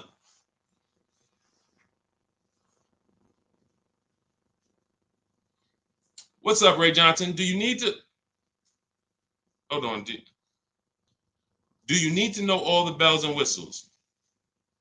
I don't know what that means. Can you rephrase that question? Let's type it in another way because I don't know what you mean by that. Can you elaborate? What about the people that drive high miles? You should still be asking yourself, how am I going to beat depreciation? The first step in my process is to determine what I'm going to do to beat depreciation on this depreciating asset I'm buying. So if you're a high mileage driver, you drive more than 18,000 miles per year, you're depreciating your car so rapidly that in 5 years, you're going to have, call it 100,000 miles plus on the vehicle, but your loan does not move that fast. Most of your loans are going to move this way, but your depreciation is moving like this because you are just using the heck out of the car. This is point and proof that you pay for usage, whether you buy or lease. If you bought a car and put 100,000 miles on it, you do pay for that. If the same person bought the same car, but they only put 50,000 miles on it, their car's worth more than yours. They can sell it for more. So you lose based on your usage. So in the short term, you can't win driving high miles because you are literally destroying the value of your car. Then you flip to another car. That'd be like you doing this. Hey, do me a favor. Give me this car, let me depreciate it like crazy, then let me swap it out and let me get this car depreciated like crazy, and you just keep doing it. Depreciate it like crazy, but you're never getting to the point where the car is paid off and now the car starts to depreciate like this. That's for the people. If you have a car that you've had for 10 years, 12 years, 9 years, 14 years, this is what the car is depreciating like. You're losing a little bit every year. If it was worth $9,000 this year, it's probably worth $8,200 next year. You beat depreciation. And that's when you enjoy, this is the benefits of ownership. This is what I call in my book, the reward stage. You don't get here without long-term ownership. And if you're not built for long-term ownership, that is okay. But what you should be doing is doing what my client who was in Hyundai did, doing your high mileage lease, shopping for a below market lease, and then driving the mileage you need and dropping off your car in 3 years and going and getting a new one over and over again. You're never tying up your money in these cars. If you're going to tie up your money in these cars, you better have it in there for the long run. If you're going to tie up your money for 5 years in a depreciating asset, you are losing money in depreciation. Like you can't get it back. That's why you're never happy with what the car is worth. When you come and find out what your car is worth, you're like, I can't believe that's all you're giving me for my old car, because you're thinking about how much you put into it. Long-term owners like this, those of you who have cars that you kept for 12 years, you're not thinking about the resale value, right? Right or right? You're like, Sean, I got so much money out of this car. I had this car, man. The transmission went out. I put a new transmission in it. I got my money out this car. That's the benefit of buying. And if you're not buying, you should be if you're not getting there, you should be shopping for below market leases, never tying up your money in these cars to begin with. It's only 2 ways. Get out the middle. It's 3 people. Long-term keepers, short-term leasers, then it's the people that's stuck in the middle. You buy your cars, trade them in. You lease the car, you buy the lease. Stuck in the middle. Go ahead, Dolan. All of this is in my new digital book. If you're like, Deshaun, there's no way I'm going to remember this. You can get my new digital book. It's called Cars from Home, 7 Steps to Saving Time, Money, and Avoiding Dealerships. It's already 5-star rated. Thank you to everyone who has rated and reviewed the book on Goodreads. We appreciate you. You can get your copy. It's normally $97, but for the next 30 minutes, you can get your copy for $24, which is 75% off if you get to my TikTok bio, my Instagram bio, the YouTube comment link, or the Facebook comment link before the 30-minute timer hits 0. After the timer hits 0, price does go back up to $97, and it's worth every penny of $97. This book will be the top 3 most valuable books in your library. And when I say valuable, I mean the books that save you money. There's only a few books. I got a bunch of books. You guys can see I'm grabbing them. There's only a couple of these books that have actually put money in my bank account or helped me save money. There's not a lot of them. This will be the top 3 most valuable books to your bank account. That's all I care about. So go grab your copy, TikTok bio, Instagram bio, YouTube link, or Facebook comments, and you'll have everything we teach in the blueprint of how to get below market leases, below market purchases, below market new cars, used cars, high mileage driving. Everything is in there step by step. It's a blueprint. All right. Go ahead, Dolan. All right. Buy a car for the first time. I'm going through my bank. My budget is $8,000 and I finance the rest. So you have $8,000 cash. You want to see, can I get a vehicle without using that cash? So if you're talking about financing, first thing you want to decide is, what can we get without a down payment? So depending on where I want my payment to be, let's say $350 a month. Maybe I want it to be $350 a month for 5 years. Well, can I get a car with everything I want, everything I need, $350 a month for 5 years? That's my budget. If I could do that, I don't need a down payment. Now, if you say, okay, $350 a month for 6 years, no money down, that's a little more money. If you say, all right, $350 a month for 5 years, but then I'm going to use some of my down payment. Now I can get even more car. And then your max budget might be $350 a month with my down payment for 6 years. See, all of those numbers didn't change, but the terms changed and what you bring to the table changes. That budget doesn't change, but you don't realize if I get a car for $350 a month for 5 years, I paid less than if I get a car for $350 a month for 6 years. So these is how we budget. I actually have a tool in my book called the Perfect Budget Calculator I created, where you put in your preferred down payment, you put in any equity you have from your old car, you put in your max monthly payment, you put in the average interest rate, and it'll give you up to 6 goals that you shop from. So when I went and got my used Infiniti truck, I had 6 goals. One of them was no money down 5 years. Next one was no money down 6 years. Third one was money down 5 years. Money down 6 years. Then the fifth one was money down and the equity I had from selling my old car. And then the sixth one was money down, equity, and 6-year loan. See, there's multiple ways to budget where you don't go over your max. But I find the problem is when we budget with our max in mind, I only want to spend $500 a month, $500 a month, $500 a month. You usually go in and you spend what? $600, $550.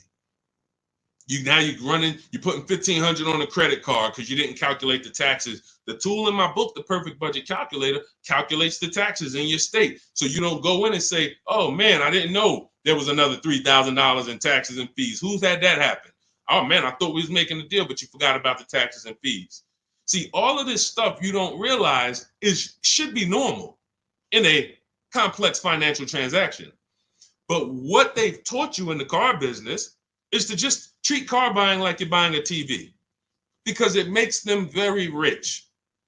I've been in the business for 14 years. I sat next to people who I know shouldn't be in the business, but they're not going to get them out the business. They make a lot of money for the dealerships. They'll always have a job. Even if they get fired here because the customers start complaining, they'll go there and they'll say, hey, look, I made 300 grand at my last place. Oh man, when can you start? These people are always going to have a job. So when you look at the industry and say, okay, if this is what the industry is like, what do they care about me? They don't. The 20% of dealers who get up every morning and they do the right thing. They want to beat their competition. They're honest. They want to make sure that they're giving you the best service. It's 20%. 2 out of 10. You're going into your local dealer and you're buying from them, not realizing that's an 80% dealer. All they do is make a lot of money on their customers. If they can't make a lot of money on their customers, they won't sell the car.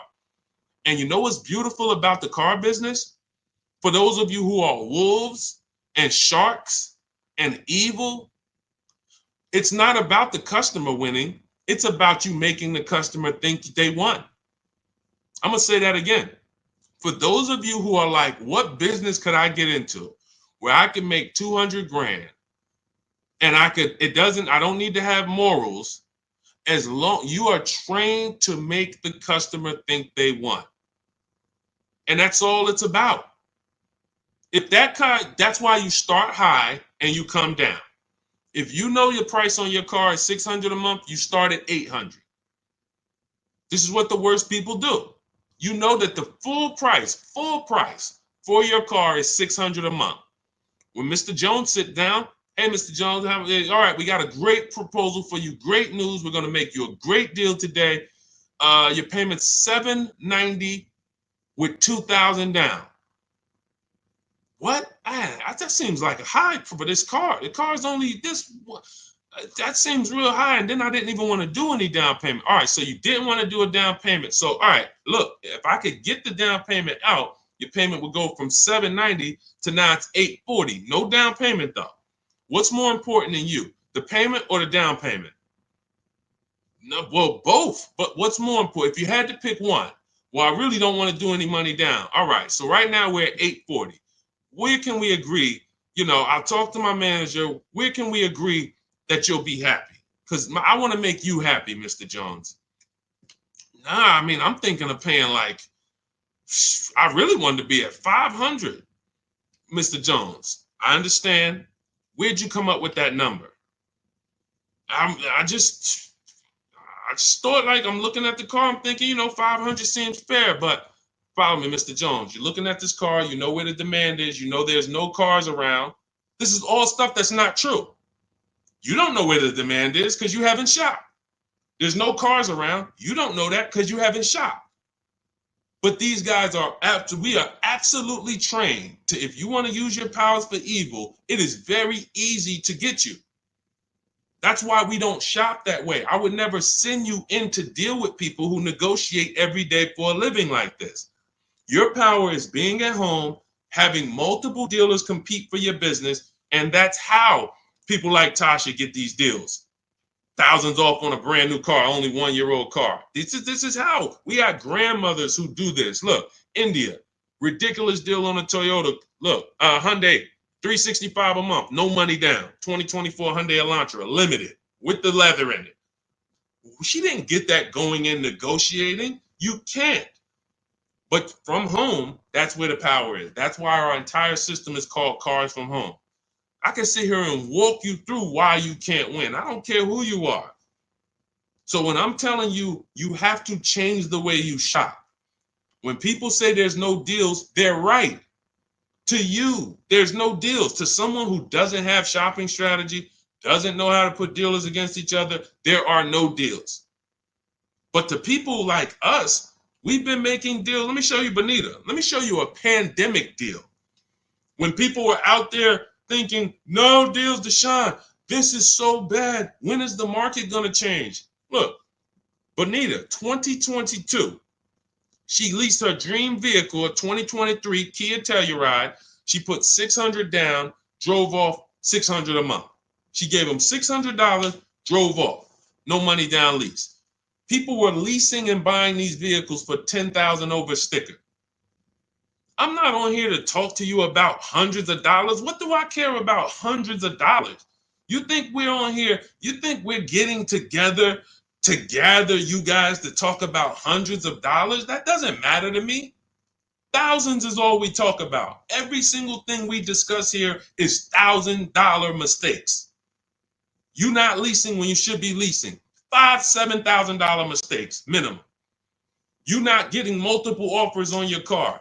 Could be depending on the car, you look at somebody like Kimberly. Kimberly gets $20,000 off her Maserati. $20,000. Sean gets $20,000 off his F-150 Lightning. These are just some of the, look, even somebody like Tiffany, let's take a smaller discount. She gets a Mazda CX-90. She gets $6,500 off. What happens? There are people who got that same car. You won't say, they're not going to say it. They'll never say it. They'll never come on here and say, hey, Deshaun, I got that same car you just showed her get, and I only got $2,000 off. They won't say I overpaid by $4,500 because I didn't know this. But I'm telling you, I know this because I've been working with people around the country. So understand, we're not here to talk small numbers. When we're tapping in, we're asking you to tap in, lock in, so that you can actually keep thousands and thousands of dollars in your bank account instead of putting it in these cards or giving it to these dealers. That's it. So everything we discuss is out of my new book, Cars from Home, 7 Steps to Saving Time, Money, and Avoiding Dealerships. It's a 7-step process. Doesn't matter whether you're leasing, 7 steps. Doesn't matter if you're buying new, 7 steps. Buying used, 7 steps. You want to sell your leases, which who didn't know you could sell a lease? Put a question mark. Who didn't know you could sell a lease? Type a question mark in the comments. Question mark. Deshaun, what do you mean you could sell a lease? Okay, thank you. We're renovating with the jeans. Okay, look, Lynn, Brooke, Miss Tucker. Look. How much does that cost you? Not knowing, and we begin to teach people to do this during the pandemic because every single car was $7,000 to $10,000 more than it was truly worth. So a Jeep Grand Cherokee, I sold my Jeep Grand Cherokee for $28,000 after I had leased it for 3.5 years. 39 months, I leased it, and then I sold it for $28,000. The vehicle, brand new, was $35,000. Brand new, that Jeep Grand Cherokee Laredo that I leased for $330 a month, paid $330 a month for 39 months. I sold it for $28,000. CarMax won the bid, and I put $9,800 in my pocket. I helped my mother sell her lease on her Mazda CX-5 for $10,200 in equity she put in her pocket. Now, those equity numbers don't exist anymore. That was a once in a lifetime seller's market. Well, so far in our lifetime, so far, there's people who still want that. They still are basing, and you may know people who are like, hey, well, I'm gonna buy this car and I'm gonna flip it because I bought a 2019 Mustang and then I sold that Mustang in 2021 and got all my money back. Try that again. You're gonna lose everything. It's over. It's over. That was a limited inventory, global shortage, chip shortage. Everything's worth $7,000 to $10,000 to $12,000 more. Those who cashed out won. Those who cashed out at that time won big. You can look back over history, and I helped a lot of people do that. You can look at my videos.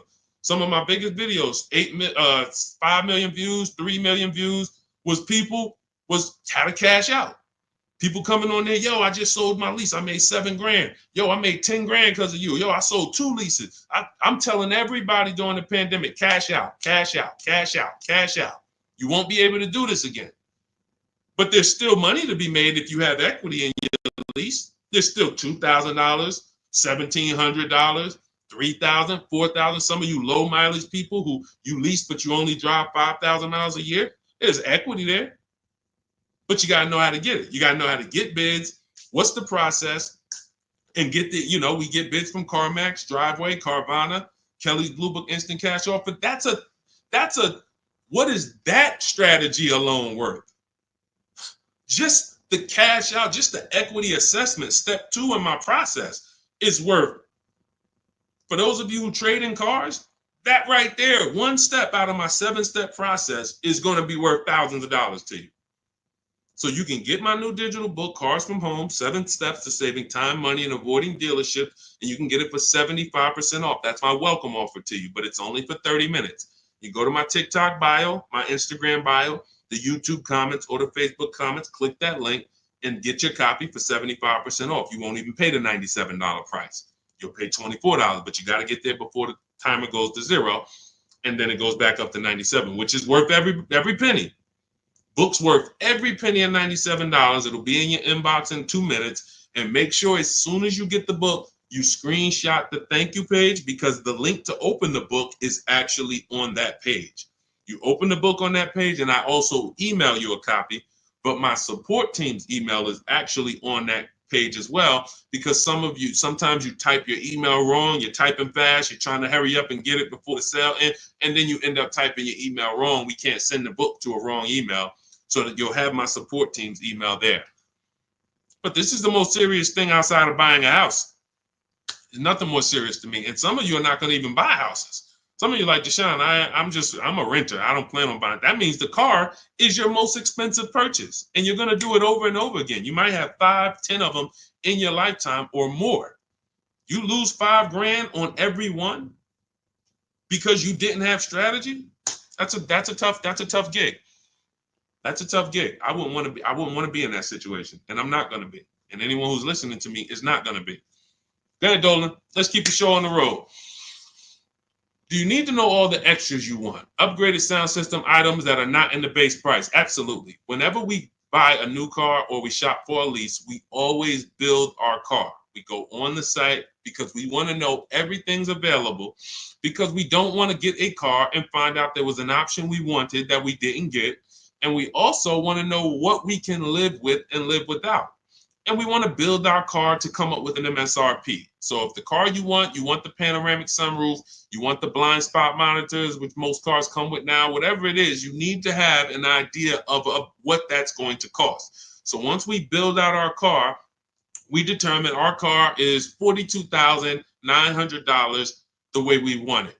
Now, most times we're going to reach out to dealers and they're not going to have the exact car. That's why we always come up with, and when we're leasing, we come up with a couple colors. Buying, we don't compromise as much, because this is a car you need to love. You're going to have it for 8+ years. You don't want to compromise on what you want, or be talked into something, or let you convince yourself of getting something, a color you really don't love, because you're buying this car to keep it for the long run.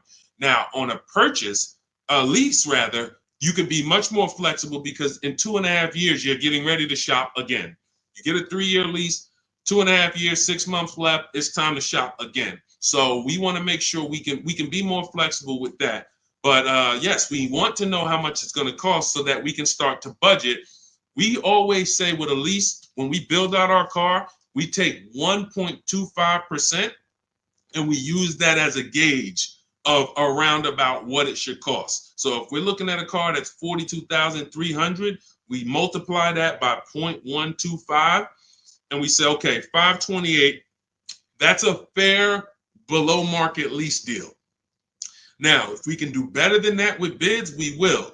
If the lease program is not as good, when we get our bids, it might come in at 1.3, 1.4, our best offer. We're going to have more offers than that. If your other offers aren't higher, then you didn't shop the right way. Because when you shop, you should see a $3,000 to $5,000 to $7,000 difference from your best offer to your worst offer. When you get offers the way we teach, you're going to get more market value, below market value, above market value. You're going to see them all.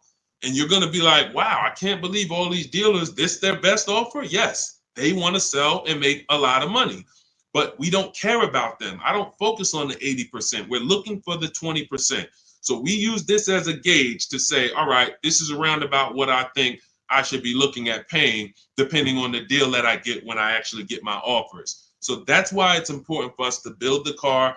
Those are all the reasons it's important for us to build the car before we actually go shop for it. Okay? It's a great question.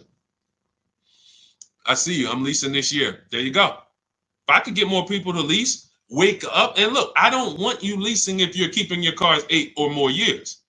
That's the key, because sometimes people will come on the stream, hey, is this all about leasing? No.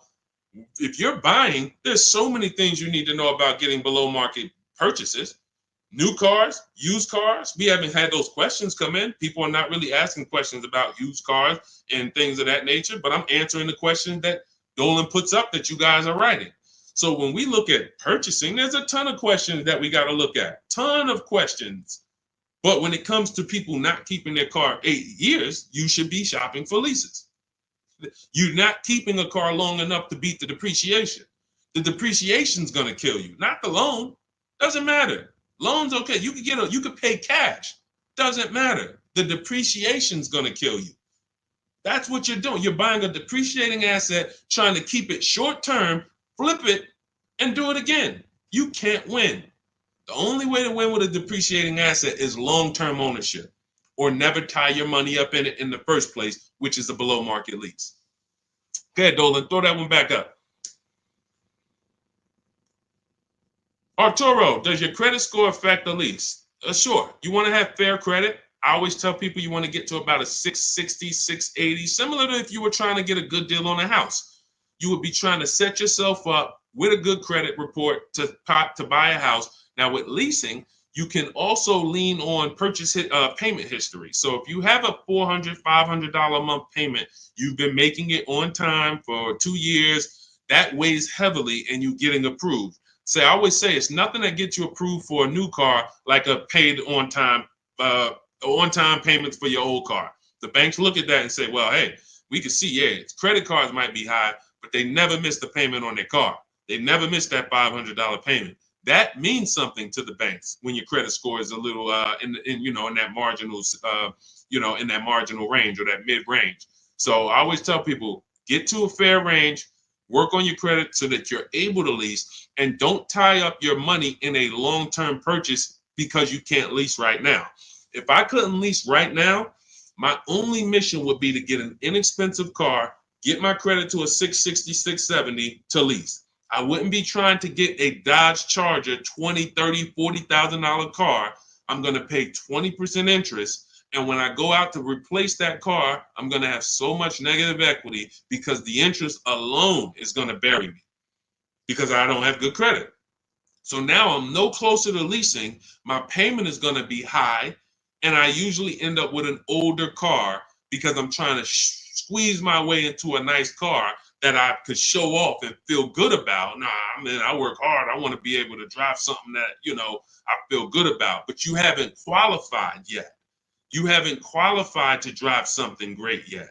If you have a 500 credit score, 600 credit score, you're not qualified to drive something ideal yet. You should be sacrificing to get set up so that I can make a power move. And what you do in getting set up is you get the least expensive car. that you can get a loan on. You get a $10,000 car, quality, small car. Try to get something that brand new was $24,000, $25,000, Hyundai Elantra. Get yourself a smallest car that you can qualify for, and you have minimal payments, $200, $250 a month payments. You pay those payments on time. You make sure it's a quality car, and you go and you make a move for a lease once you've established yourself. Or you can just do what other people do and say, you know what, who could get me in this brand new whatever, or who could get me in that, used Mercedes? And you're going to lose in every way. The quality of the car is not going to be ideal. The loan is going to be out of control. The interest is going to be great, ridiculous. You might not get a great price on the car because you come in looking desperate.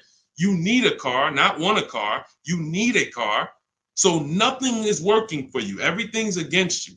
So it's much better for you to discipline yourself. Say, look, I don't mind driving something that I don't feel great about, but I'm working on my credit. I'm going to make these payments on time. I'm going to get myself to a 660. I'm going to have 2 years of on-time payments, and then I'm pulling off the lot in a brand new lease. Power moves. That's a plan. Go ahead, Dolan. And in my book, that's called the SMART car strategy. It stands for saving money at the right time. If you can't qualify for a lease, your only goal should be to set yourself up to lease. Now, if you're buying and your credit's not good, I'm an 8-year person. I keep my cars 8 or more years. Nothing wrong with buying a higher priced car and refinancing it later. So if you say, hey, I need to get, if you're a long-term person, your goal should be get a great price on the car. You're going to pay more in interest and then fix your credit. And instead of changing the car in 2 years to a lease, you would change the loan, refinance, and then you would keep the car. So it's depending on long-term versus short-term is everything. That's why in my book, it is step 1. You need to know from the get-go, am I a long-term person, 8+ years, or not? Because that's going to be the foundation we build on. Everything else comes after that. Karen, thank you for helping with my digital book. I wasn't checking my email. Of course, we want to use cars. So you're just following the multiple marketplace strategy. There's steps before that. And here's what I tell you, guys who have my book, ask yourself, what step am I on?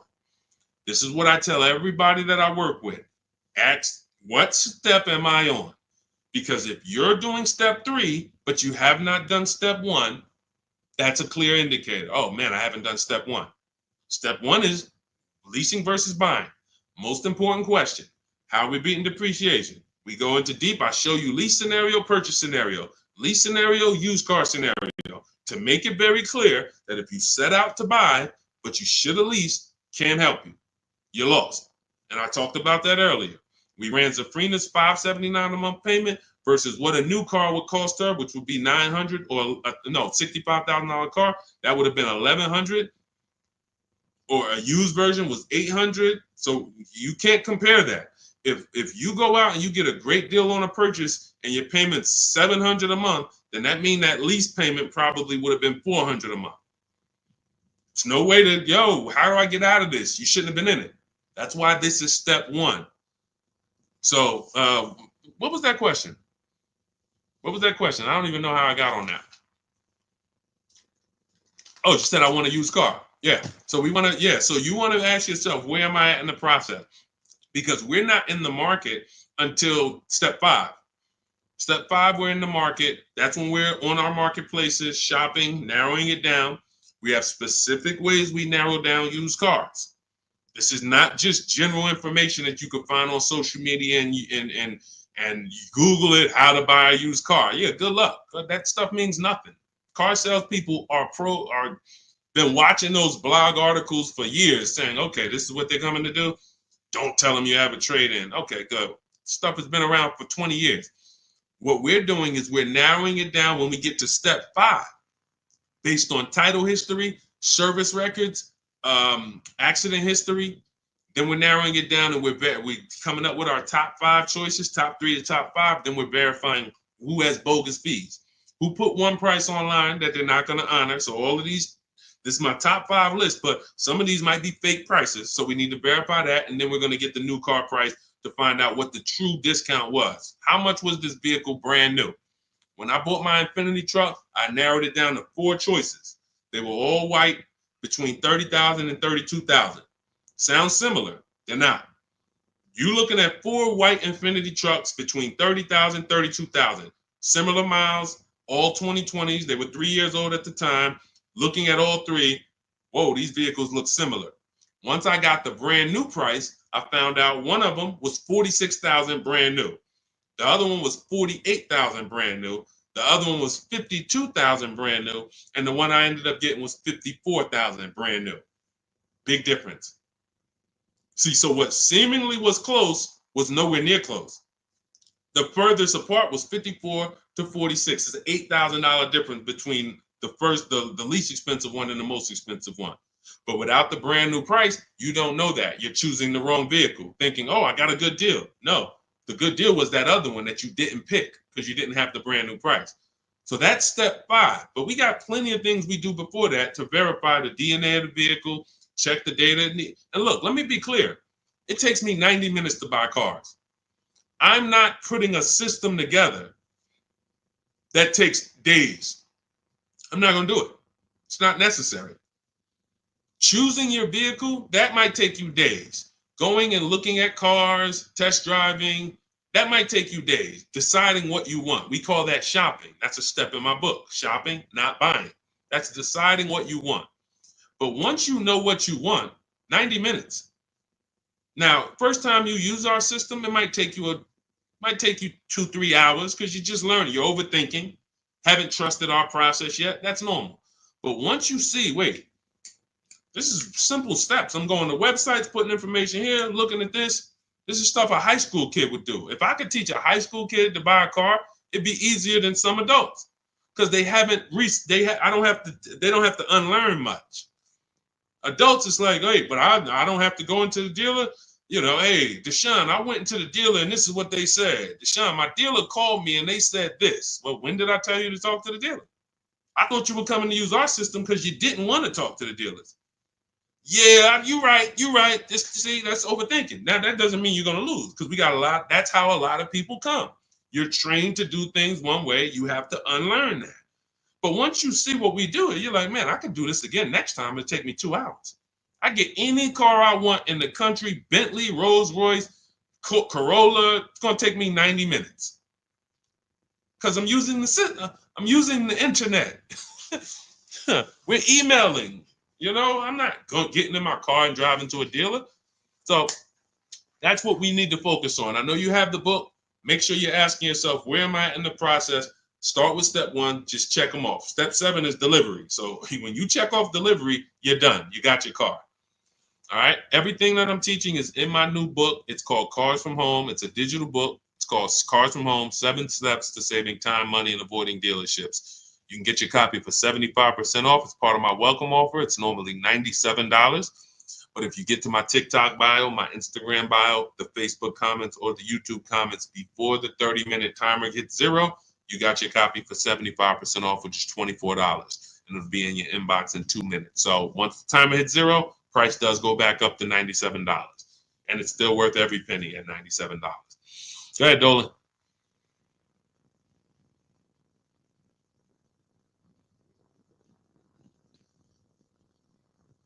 Dolan, you there?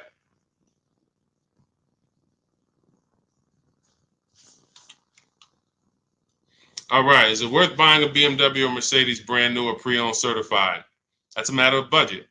As long as you're going to keep the car 8 years, the only difference between a new or used purchase is budget. And if you can afford both, now it's about your values. Do you want a new car because you only buy a new car every 10 years and you're like, man, I'm going to treat myself, I could afford it?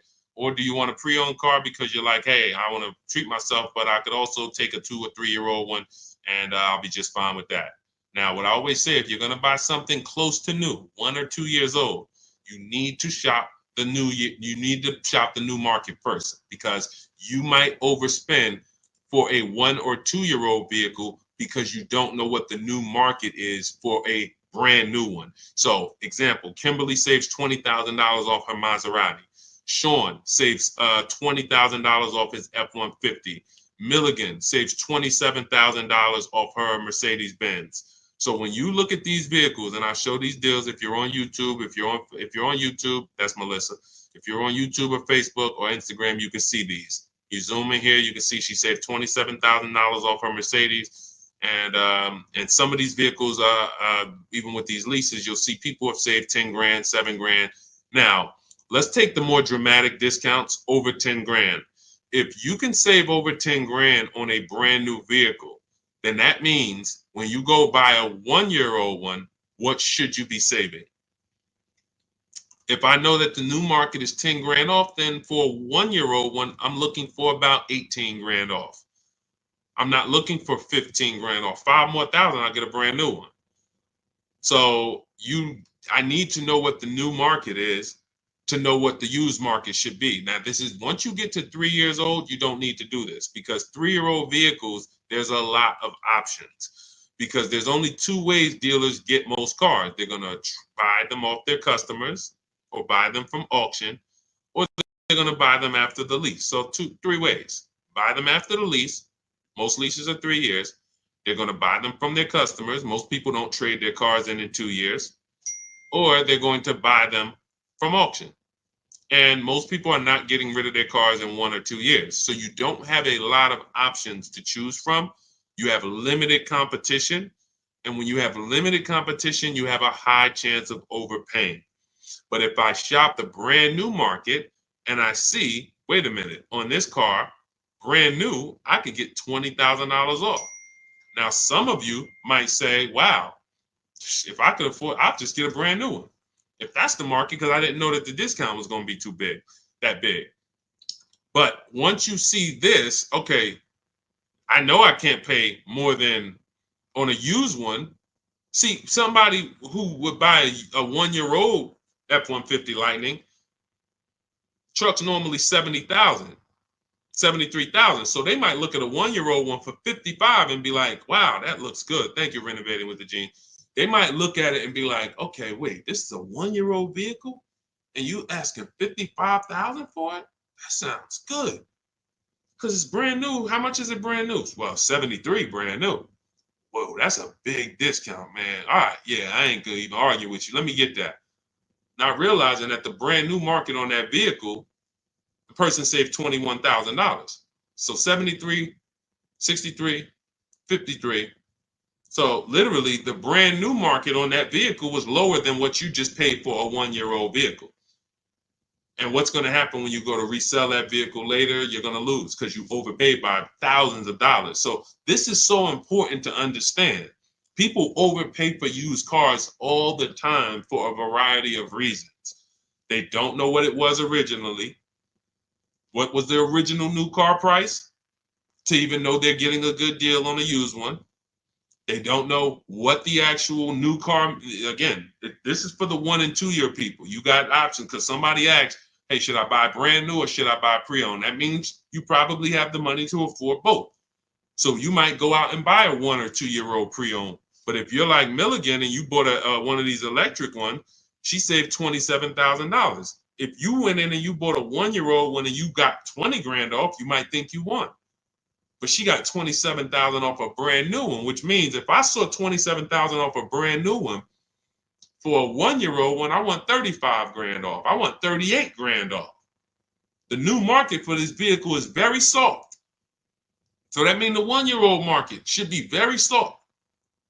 It's an extreme depreciation. Another reason why you don't buy these vehicles. Now, mind you, you know what I didn't mention? The people who paid for this vehicle and didn't get $27,000 off. It's people who are going to see this stream. Again, most of them will never say it. They have this same vehicle that Milligan has. Same $73,000 vehicle. They went in, they negotiated. They said, listen, all right, come on, man, make it 10 grand. 10 grand off. And they went home thinking, hey, honey, you're not going to believe this. Guess how much they took off the truck? How much? 10,000 off. They in there, oh, I won. See something like this? That's why you can't feel for the bottom. Negotiating and feeling for the bottom, wondering, all right, I think I'm at the bottom. That sounds good. You can't win. In fact, I've showed you multiple ways you can lose huge like that, and people are losing like that. You can't feel for the bottom. You don't know what we have as the dealers. You don't know what rebates I have. You don't know how many incentives I have. You don't know if the manufacturer sent us extra money because we got to move these vehicles. You don't know any of that. You come in and asking for the invoice. All right, invoice on a $73,000 car, 6.5% markup. All right, invoice is 57, and a good salesman's gonna fight you for invoice. They're not gonna just lay down and give you invoice, even if they sitting on 20,000 in rebates. A good salesman is fighting for every dollar of the commission. So you've been, hey, how they gonna fight? They got 20 more thousand. You telling me they got 20,000 in rebates and they gonna fight me for 1,000? Yes, because it's perception. If they take off $10,000 for you in a heartbeat, you might think, wow, you took off 10,000 a little too fast. This is how salespeople are trained. So I'm telling you, the people who believe it, they're going to win. If you listen to me, you're going to win. If you don't listen, you're going to keep losing. And when I say losing, I mean, show me your car deals. Show me your car deals. That's all I care about. Sean, I'm going to do it my way. Okay, show me your car deals. DM me. Sean, I did it my way. How this look? All right, would you bet me $1,000? I can't find a better deal than this. Would you take the bet? I'm looking at your deal. You did it your way. Yeah, I went in. I negotiated this thing. Okay. Would you bet me $1,000 that I can't find a better deal than this? Oh nah, man. I don't think I want to take that bet. I know you don't, because you don't have confidence that you actually got the below market deal. You might have got the best price from that one dealer. I don't doubt that. But that dealer is an 80% dealer, and his competition would blow this price away. But because you didn't talk to his competition, you never gave his competition an email, you never gave them an opportunity, you don't know that they would have beat this price by $3,000 or $5,000 or $10,000. That's what we do here. That's what Cars from Home is. That's why our system is called Cars from Home. All our deals, 90% of what we do is from home. 90%, and sometimes 100%. Only time we can't do 100% is if a dealer doesn't deliver or we're buying a used car. Used car, we must go to the dealer. We must test drive that. That's our last step in our process before we lock the deal up. We cannot, but we've had tons of people who never left their house. I have a couple of them on here. Delivered the car. Let's see, we got people on here. Leasing process went quick. Sent the email. Anyway, I could pull up a bunch of people who just did. That's simple, because dealers this is 2024. Like, people think Carvana is the only place that delivers cars. There's plenty of dealers, especially the 20%, that'll bring the car right to your doorstep. Look, about 5 days I walked out. Yeah. Anyway, all right. I think we've done enough. Look, everything that we've taught today is out of my new book, Cars from Home, 7 Steps to Saving Time, Money, and Avoiding Dealerships. It's a 7-step process that I've developed over 14 years in the car business to buy, lease cars, to buy and lease cars below market value in 90 minutes. This does not take a lot of time. This is the easiest way. You don't have to be a great negotiator. You will stay at home where your power is, where you can put dealers against each other, put banks against each other. Thank you so much, Renovating with James. And you can employ competition. The same way you shop for everything else, competition, you can bring that to your car deals. And that's the only way you're going to get below market deals. And that's the only way you're going to start to enjoy car shopping. When you're at home and tons of dealers and banks are actually competing for your business, you actually enjoy that. That's why when you see people like Teddy, who said that I will never lease another car any other way. Look, suppose it's a bit wordy. Look at Teddy. You got his BMW 2024 i4 M50, $73,000 vehicle. His best offer was $856 a month, which is a 1.16 lease. His highest offer was $1,123 a month from another dealer. His closest dealer, his local BMW dealer, was where was it? Look, the dealer closest to me was $986. His closest dealer that he probably drove by and saw the car and said, man, all right, I'm gonna work with them one day. $986 a month. He ends up paying $856, over $130 less than his local dealer. But he did it from home. And he said at the beginning, I will never, I repeat, never lease another vehicle any other way. Now, had he bought the car and got $10,000 off, he would have said, I will never buy a car any other way. The Cars from Home way is how you are in control, how you feel like the prize. And when that 20% dealer wins your business, you feel like you won. You know you won. So, all right, let me get out of here, y'all. Grab your copy as my welcome offer to you of Cars from Home, 7 steps to saving time, money, and avoiding dealerships. 30 minutes only. You can get it for 75% off, so you won't pay the normal $97. In my TikTok bio, my Instagram bio, click the picture of me, the YouTube link, or the Facebook link, and grab your copy. As long as you get there before the 30 minutes is up, you got it for $24, and you'll have everything step by step. You don't have to remember any of the things we've spoken about over the last hour, 15 minutes. You don't have to remember them because you will have the blueprint step by step. Leasing step by step, buying step by step, selling leases, selling your cars. We never trade cars, getting out of negative equity. All in there, high mileage driving, everything in my 14 years of experience is in that book. All right, so I look forward to you guys using it. Make sure you send me your success stories. Write me emails when you make your deals. Let's continue to 30 minutes now. It's only available for 30. Now, it's available forever. $97 is the price. Normal price of the book is $97. But for 30 minutes, you can go to my TikTok bio and you can get your copy for $24, which is 75% off. All right. God bless you guys. I'll see you soon. And keep unlearning, keep relearning. Thank you. Thank you.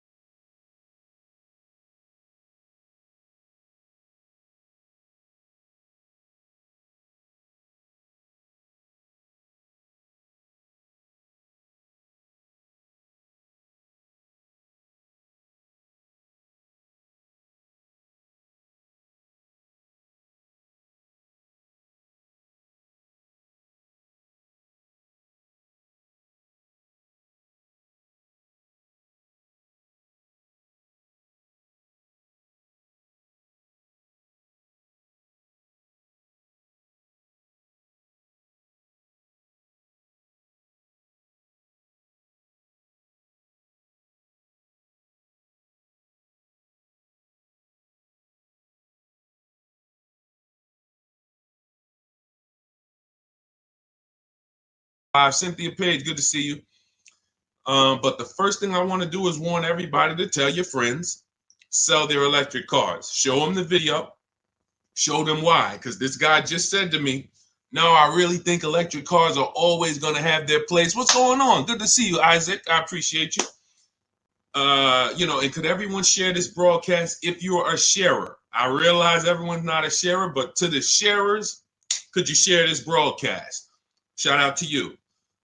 Warn your friends that if Donald Trump gets in, he's already said he's going to make sure we could always have gas cars. That's good. I like a gas car. I haven't bought an electric car yet, but a lot of people have. And the minute, automakers do not want to make electric cars. Take it from me. I was in the business for 14 years. They kept dragging their feet. What they did was they made better gas cars. Who remembers the V8 engines? Rest in peace. If you remember the V8 engines, type me. Who remembers the V8 engines? Type V8 if you remember when literally we had V8 engines up and down the road, vroom, vroom, vroom, 400, 500 horsepower engines. Those are a thing of the past for the most part. Why? Because automakers in the last 10 years started using turbochargers. You understand, Just Money? You understand? Started building turbochargers. And what they started doing was saying we can actually make vehicles that are not as hard on the environment.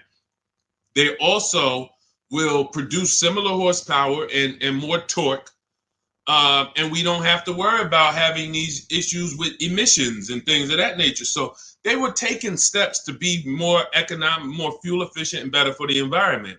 Now here comes the mandate to make half of the new cars electric by 2030. It started out as 2035. I don't know when it moved to 2030. The point is, 17 million new cars are sold a year. So 17 million new cars sold a year. That's a lot of cars to try to produce electric cars. That's why we got fires. I just asked Joseph Tepte. He saw the video. Who saw the video of the Tesla burning up the guy's house a couple days ago? Charging in his garage, whole house burns down. Why don't they want to make these cars? Too much liability. Too much liability. If they can escape that, they'd love it. They'd love to go back to 2019, not worrying. Let's just make some hybrids and let's make some fuel-efficient cars with turbochargers and things of that nature. What does that do for electric cars? The minute Donald Trump gets in, he announces gas cars are here to stay. Don't worry about it. Everyone's electric cars are going to be worthless. Your electric car that was worth 30 is going to be worth 20. You're going to lose 10 grand one day. Legislation changes things. Legislation affects the market. So my mission before Election Day is to get you to sell your cars. And if you're watching this as a rebroadcast, sell your car. Sell your electric car. Get into a gas car if you own your electric car. Go to CarMax, Driveway, Carvana, KBB Instant Cash Offer, AutoNation, and Car Gurus. Get your 6 cash offers. Sell these cars. You won't be able to. You will not be able to. You're going to be so far underwater. The market's going to be so soft. It's already soft. Google Tesla depreciation. See, I don't want to tell you guys something. Keep typing your questions. We're going to get to the question, but this is a warning, and most people are not going to take it. Most people, just like when I warned people in 2022, do not go out and buy these overpriced cars. Learn to shop so that you're not buying used cars that are going to be worth half because they were selling them all through the pandemic. 80% of dealers were selling used cars that were just 10, 20 grand more than what they should have been selling for. I told them, don't buy these cars, shop around. Now what we got? Thousands of people around the country who are $20,000 upside down, can't get out. I realize though, but if I could help 10 people, if 10 people say, Deshaun, you know what? My man told me, he sent me your video. I sold my Mach, whatever it is, Ford Mach. I got out of that thing right before. I'm glad. If we can help a couple people, God bless us. Sell your electric cars. You won't be able to very soon. And if you're going to keep them till the wheels fall off, then it doesn't matter. If you're going to keep it till the wheels fall off, it doesn't matter. But if you're planning on replacing this thing in 2, 3, 4 years, sell now, immediately. Get out of it right now. All right. Let's go. All right, we got a couple questions. We're live on Instagram, Facebook, YouTube, and TikTok. And, we'll be live for probably at least 45 minutes answering all types of questions. For those of you who don't know me, I'm known as Deshaun, the Auto Advisor. I spent 14 years in the car business. Now what I do is show you how to make dealers bid for your business. Every dealer has a different price. All cars are cookie cutter. No matter how much you like a car, there's 100 of them in this country at minimum. Even the most rare cars, Bentleys, you have 20, 30 of them around the country that you can shop around so that you can see. But if you use online tools like the tactics I'm going to tell you in this live, you will save thousands of dollars. You'll get below market deals on leases, new cars, purchases very, very easily. Very easily. All right. So feel free to ask your questions. Let's get to it. I see we got a couple that came from TikTok. Dolan, you want to bring the first one up? All right, let's go. I drive a lot of miles. Is it worth it to get a lease vehicle? That's a great question. If you're a short-term person, if you're keeping your cars till the wheels fall off, no. If you drive 25,000 miles a year, but you're keeping that thing for 10 years, that's only 250,000 miles. You get a Honda, Toyota, there's several cars that will go 250,000 miles. No need to think about leasing. It's all up to if you're going to keep it 8+ years. You do not need to. Who keeps their cars on average more than 8 years? Type me. If you keep your and listen, some of you who are new here, you may not know how we do here. We use our keyboard. Listen, I know there's lives where you just sit back and you watch the person's telling jokes or just talking. We dialogue here because this is a finance channel, so we spend a time dialoguing. So stay close to your keyboard. That's how you're going to get the most out of what we're doing, and that's how you're going to save the thousands of dollars on your car. Okay, I see you, Alton. All right, I see you, Amanda. Okay, if you keep your car more than 8 years, Don't think about leasing. If someone in your house is keeping their car more than 8 years, they should not think about leasing. Doesn't matter how much they drive. Just get a quality vehicle, get a below market price, keep it long term. You're going to win. If you're not keeping it more than 8 years and you are putting high mileage on your car, you are losing more than anyone because your car is worth less depending on how much you drive. Let's just say you got a car that's worth $30,000 today. You drive average miles. Average miles. What's the car worth in a year? Throw some numbers out, y'all. Throw some numbers out. $30,000 car. You drive at average miles. What is it worth in a year? What does that car depreciate in a year? From 30,000 today, what is it worth next year? Throw a number out. Okay, Amanda, 19. That's fair. That's a little steep, but 18. Okay. Somebody said 10,000. Man, what kind of car you buy? Listen, that's how electric cars are about to depreciate. It's so funny. That's how electric cars are about to be. They're going to be worthless. The investment in the infrastructure isn't worth it. Okay, so now let's just say you have a $30,000 car. You drive it 40,000 miles in 1 year. 40,000 miles. Isn't it worth a whole lot less? Yes. So depreciation is what you're thinking about when you're considering when to lease. And what I teach people, this is step one, is if you're not keeping your car 8 years, you're not going to keep it long enough to beat the depreciation. The depreciation is going to kill you. Now, cash buyers understand. All my cash buyers type dollar signs. Dollar signs. Cash buyers understand because they buy a vehicle. If they went to replace it in 3 years, they see what it's worth. They know what they put in. They know what they're getting back. And they're like, oh, this doesn't make sense. Payment buyers, they don't.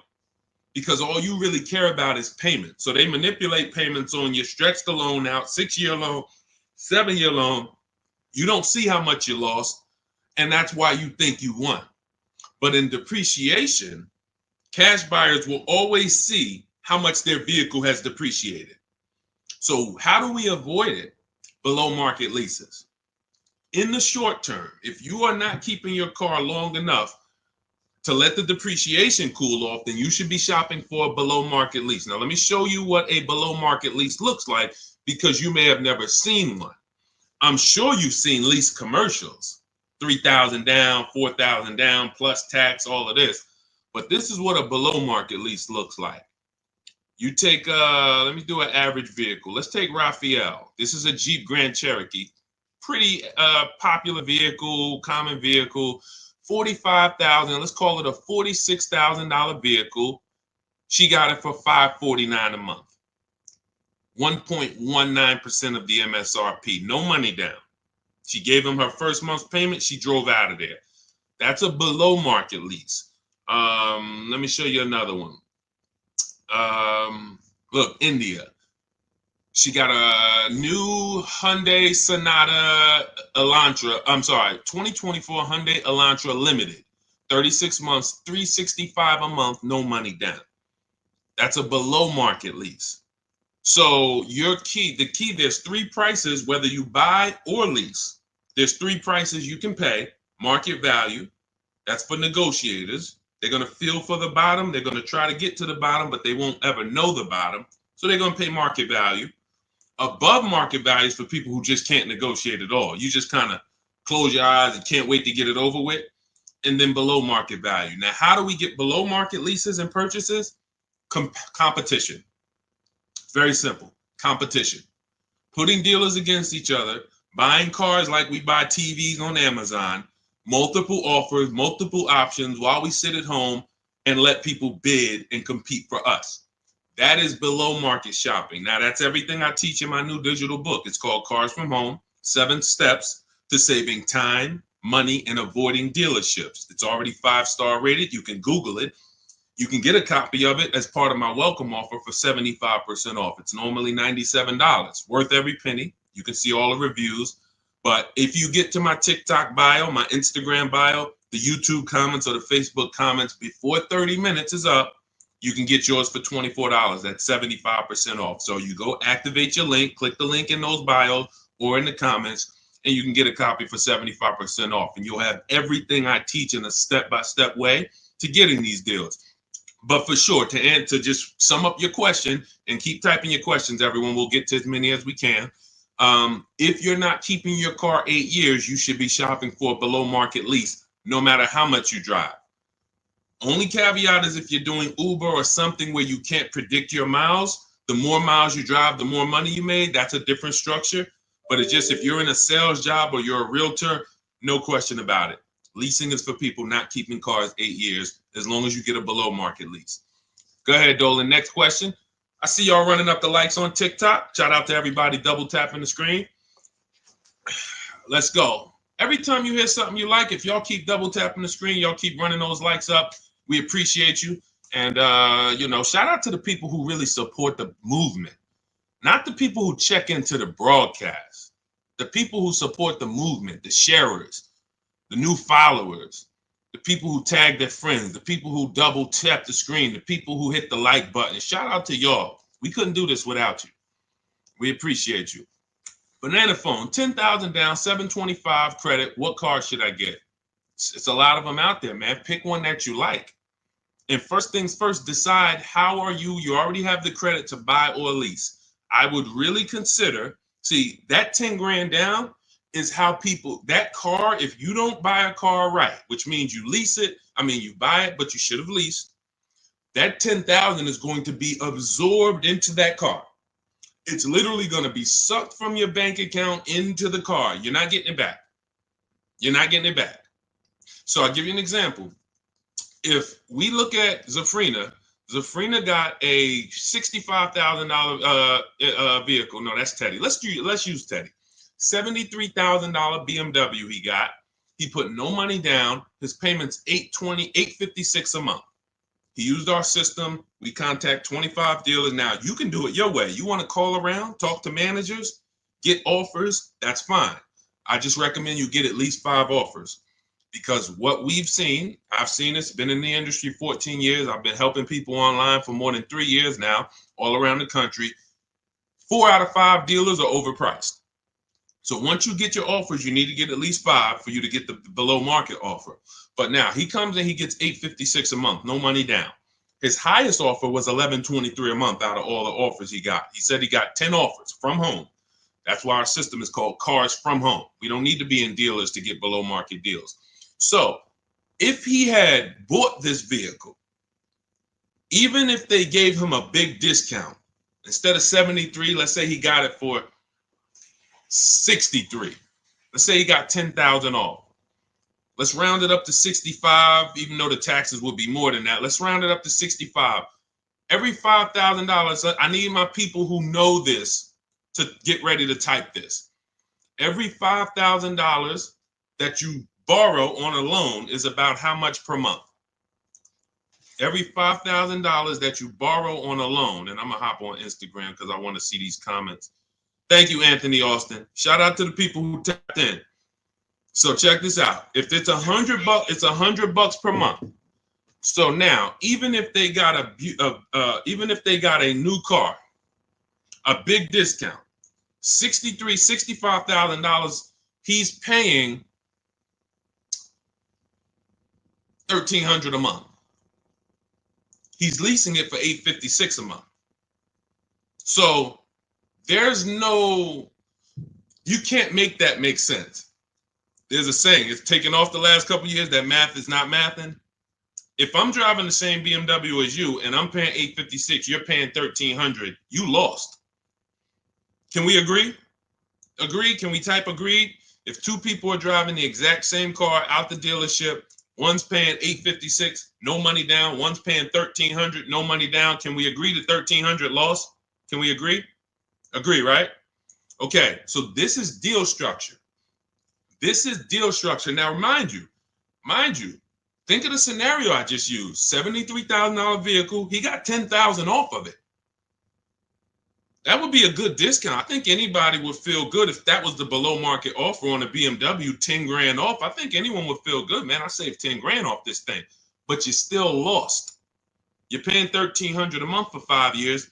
This person paying $856 a month because you structured your deal incorrectly. You put it on the wrong foundation. Now, if you're going to keep the BMW till the wheels fall off, then buy it.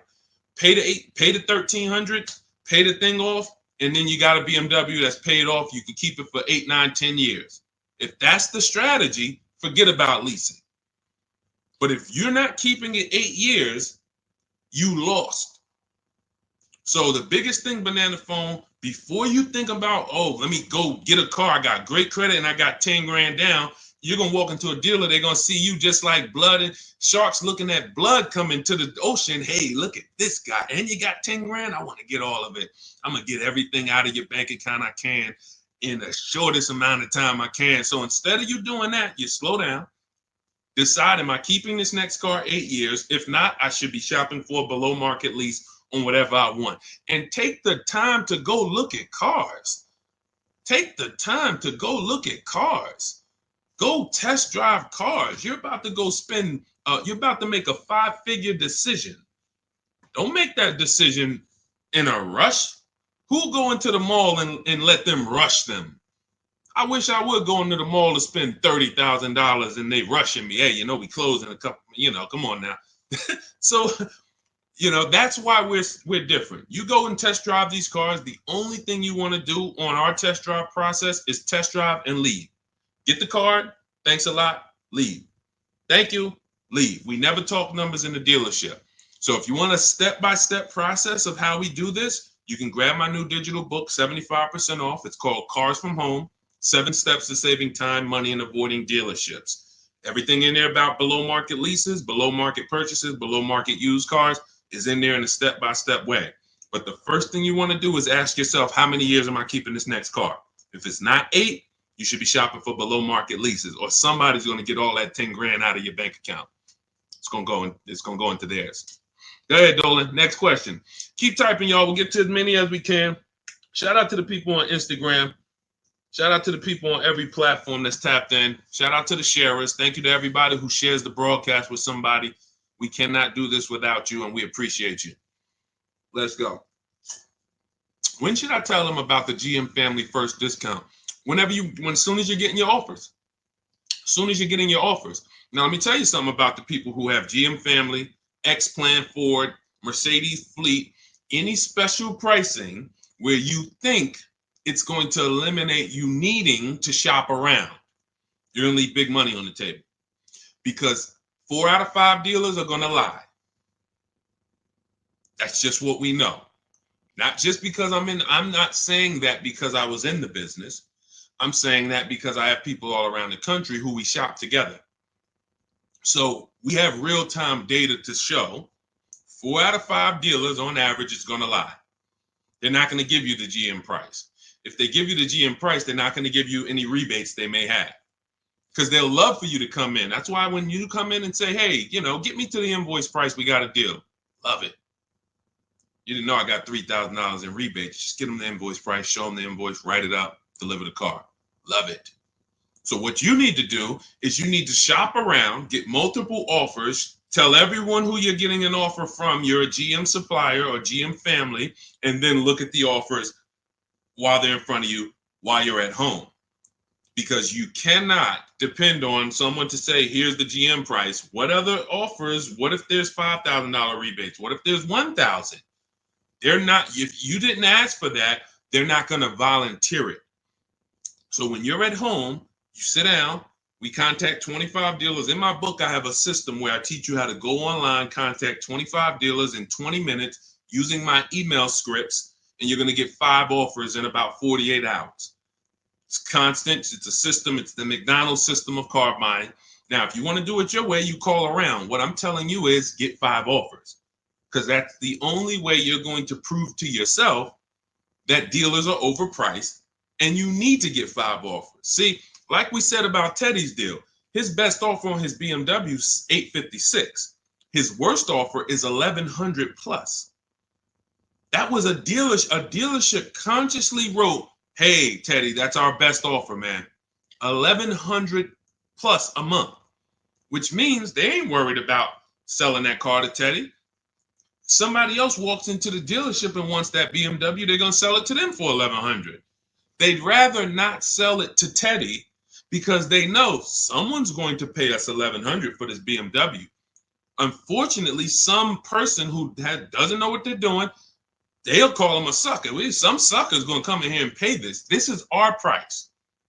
We don't care if Teddy doesn't want to take it. No problem. Someone else is going to pay it. So this is why we must shop around, because you don't know if you're dealing with what we call an 80% dealer, which are overpriced no matter how much you negotiate, or are you dealing with a 20% dealer? The only way we know that is by looking at all their offers, getting at least 5, and then picking the below market offer. Okay? All of this is in my digital book if you want the blueprint. It's called Cars from Home. You can Google it. 7 steps of saving time, money, and avoiding dealerships. It's already 5-star rated. Thank you to everyone who's reviewed it. And as part of my welcome offer, you can get yours for 75% off. In my TikTok bio, click that link, the Instagram bio, the YouTube comments, or the Facebook comments, and you'll have it in your inbox in about 2-3 minutes. You'll have a permanent blueprint for how to get these below market deals from home. You won't be spending more than 20-30 minutes in a car dealership. And we never talk numbers in a dealership, ever, ever. Never talk numbers. You need to have a deal by the time you get to the dealership. If you're talking numbers, trying to get a deal in the dealership, that's never what we teach. We never do it. You have no leverage there. The car dealer has all the leverage, and you're emotional. No matter how much you try not to be emotional, the car is next to you, it's outside, you're emotional, and that's all going to work against you. Go ahead, Dolan. Keep typing your questions, y'all. We'll get to as many as we can. What is a below market lease? 3 prices. Above market value, below market value, market value. What are average people paying?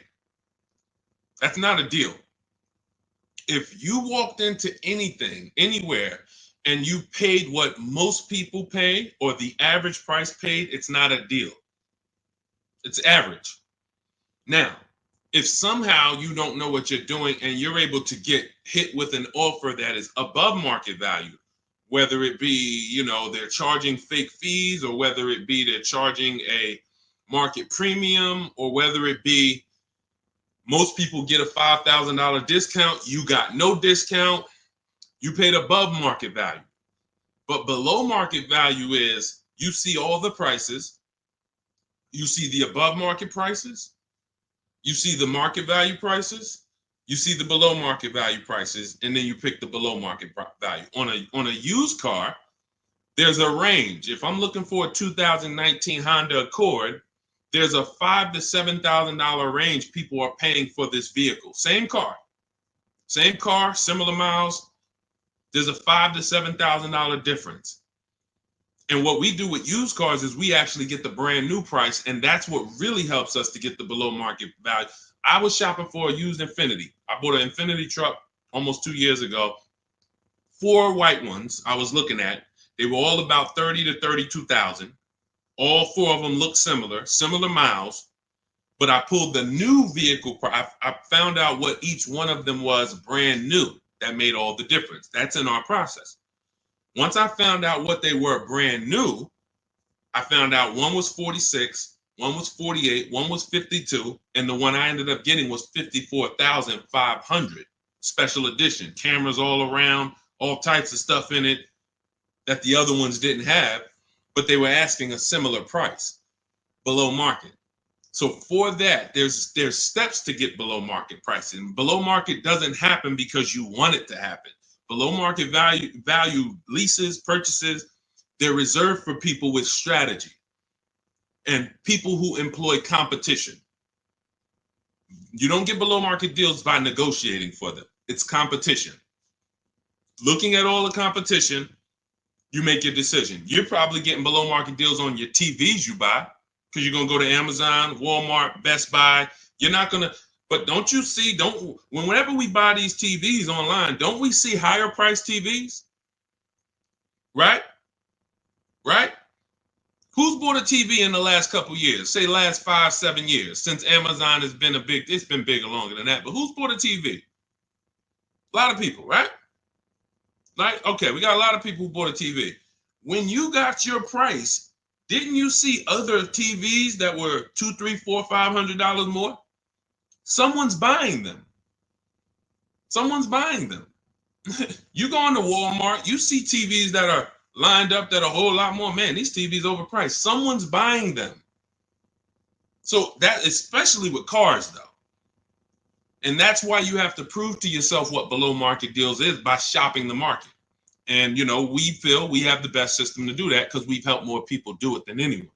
There's no one who has an official system for putting dealers against each other and creating competition like what we do, the Cars from Home system, be it in my book, be it in my coaching program, depends on how you like to learn, but all that info is in my bio. For those who want to know about my coaching program, where you want videos and you want to work with me directly, you can go to shopwithdeshaun.com or you can go to my bios there. I don't care how you do it. And I'm going to continually say this. I don't care if you don't do anything, if you don't do it my way. But if you call around and you get multiple offers and you want to talk to dealers, I don't care. My biggest thing is you pay below market value. That's all I care about. I'm just going to give you my options on if you want to do it my way without talking to dealers. Here you go. But the biggest thing is do it. Okay? Go ahead, Dolan. Shoot the next one up. Let's go. Keep typing your questions. EHH, good to see you. Bernie Watt, shout out to the people checking in on TikTok. I see you, Nans. Good to see you. Good to see you, Michelle, 423. High mileage driver, limousine service. Should I do a used car lease? Not really used car leases out there. You're going to see people have tried it. Lexus tried it. BMW tried it. But we can't employ competition because there's not a lot of options. You're going to find that in a lot of cases, used car leases can be, they're made up prices. It's tough. It's hard to know if you're overpaying. But if you do find one, it's worth considering. But again, I'm not going to make a deal without having other offers. So 99 times out of 100, leases are brand new cars. And I don't want to assume anyone knows that. So that's a good question. Leases are brand new cars. That's another benefit of leasing. You're driving brand new cars. You're the first owner. Brand new car smell you're getting every 3 years, and you're paying cents on the dollar compared to what people are paying to purchase them, as long as you're getting below market leases. So if you know how much you're going to drive, I will be leasing. If you know I'm going to drive 25,000 miles a year, I'm going to drive 20,000 miles a year, in most cases, then I would be leasing. Now, if you go below that, you could always sell the lease. I know some of you don't know about, most of you probably don't know you could sell leases. We've been doing it for 3-4 years. It's always been allowed.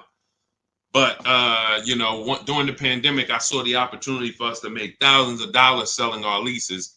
And made lots of videos about how to sell leases. And a lot of people came and sold their leases when the market was hot and high. And some people made $7,000, $10,000, $12,000, $15,000 selling their leases.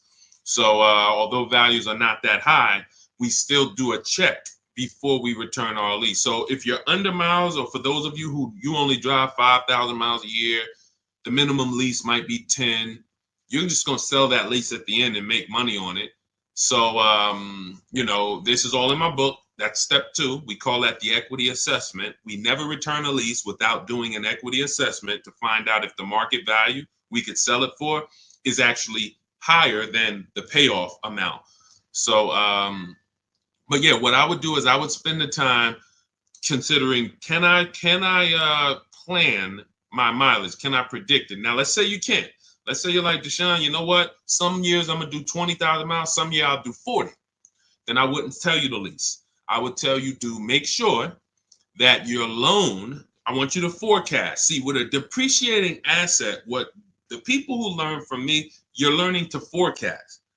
You must forecast with a depreciating asset because you lose in the short term. When you buy it, you lose. So if you went to buy a stock and they said the stock's going to drop in the short term, but in the long term, it'll come back. In the long term, it actually makes then picture you trying to buy them and flip them in 2, 3, 4 years. You're going to just lose money, lose money, lose money. That's what people do when they buy cars that they only plan to keep for 4, 5, 6 years. You're losing in the short term. The depreciation is killing you, and it's killing your finances. So now you forecast out. How long am I going to keep this car, this limousine? You might say, all right, 4 years, I'm going to turn it.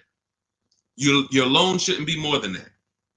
You should always, and this is for Uber drivers, Turo drivers, people who can't predict their mileage, always plan to take a loan that by the time you go to replace the car's paid off.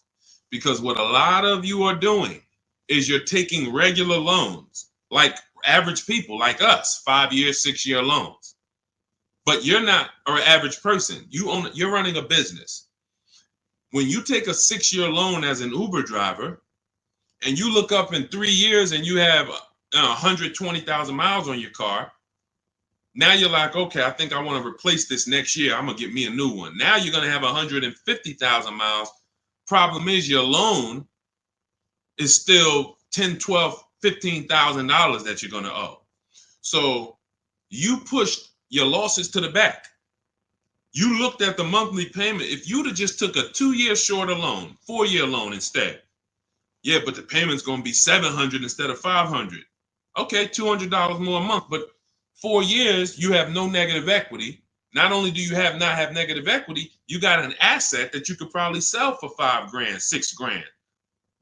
Instead of, oh man, all right, yeah, my payment was $200 a month less, but then when I go to replace the car, I got 15,000 negative equity.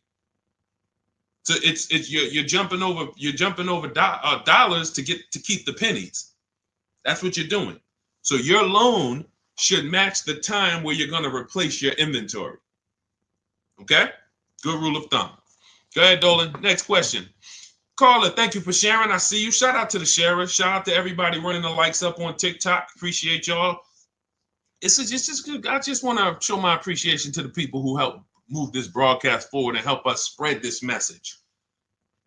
We can't do it without you. That's all I want to just say. Go ahead.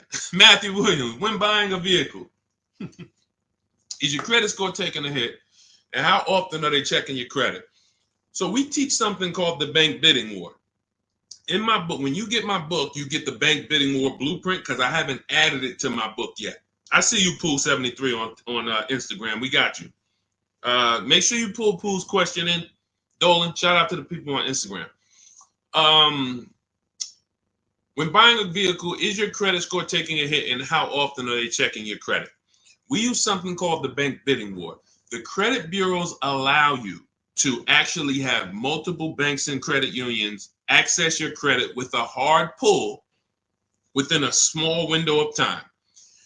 14 to 45 days is what they say. You can Google this and you can prove it to yourself. Now, we don't even want to play with 14 days because I like the idea of making sure if you give me a minimum of 14 days, let's do it in 2 days.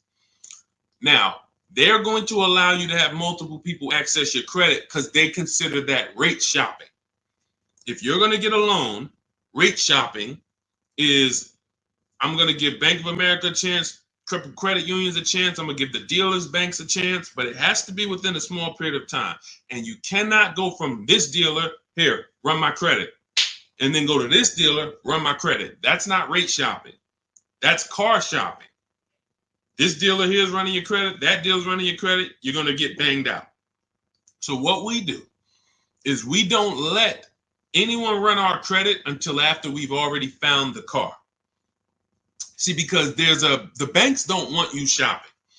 And my goal is to get you to understand the banks are not your friend. You may think the bank, oh, this is my bank, I've been working with them. Listen, they're not your friend. If they weren't making money on you, they wouldn't be doing business with you. So the money in loans is so big. There's so much money in loans. It's amazing. Why do you think banks are rich? Like, why do you think banks are in the banking business? They don't sell cars, they sell money.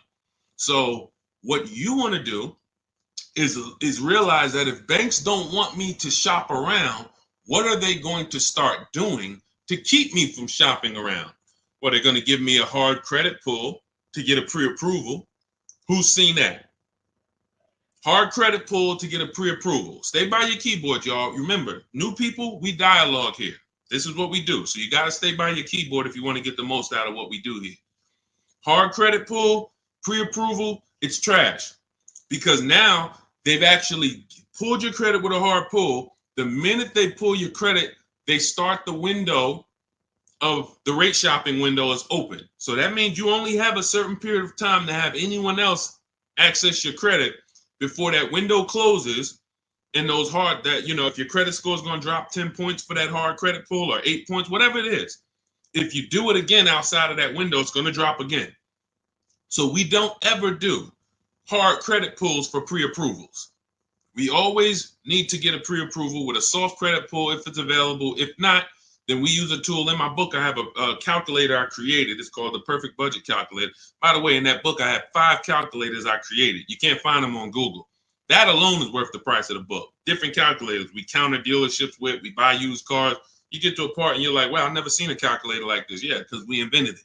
So we use the Perfect Budget Calculator. We take the average rate in the market and we budget. The budgeting tool actually tells you exactly what you can spend on a car, gives you multiple goals, so you're always below your maximum, and then you go shop. Because the only purpose for a pre-approval is budgeting. That's it. Just like, you know, we got homeowners on here, right? You own a home? You own a home? Type yes. Homeowner. The only purpose for the pre-qualification is to see what you can afford, right? That's all we need the pre-approval for. So that's why I created the Perfect Budget Calculator, so that you can actually use it. It creates the budget and then you move. I see you, AdWash. Yeah, that's the purpose. So we don't need the loan until we find the car. Just like with the house, I don't need the loan until I find the house. What I need is a pre-approval or a pre-qualification so I can budget. Then I go shop. Once we find the house, or find the car rather, that's when we now come home, we bring that paperwork home, and we let all these banks and credit unions bid, and we compete and let them compete. This person's going to give you 7%. This person's going to give you 5.9%. This person's going to give you 9%. And all of these people are going to compete, and then we let the dealers compete, and we see who wins. We never pick anyone to do our business with until they win a bid. That is the Cars from Home system. Whenever we are buying, that's how we guarantee below market offers, because someone won the bid. You were competing against all these people to get my business, and you won. You were competing to buy my old car, you won. That's how we do.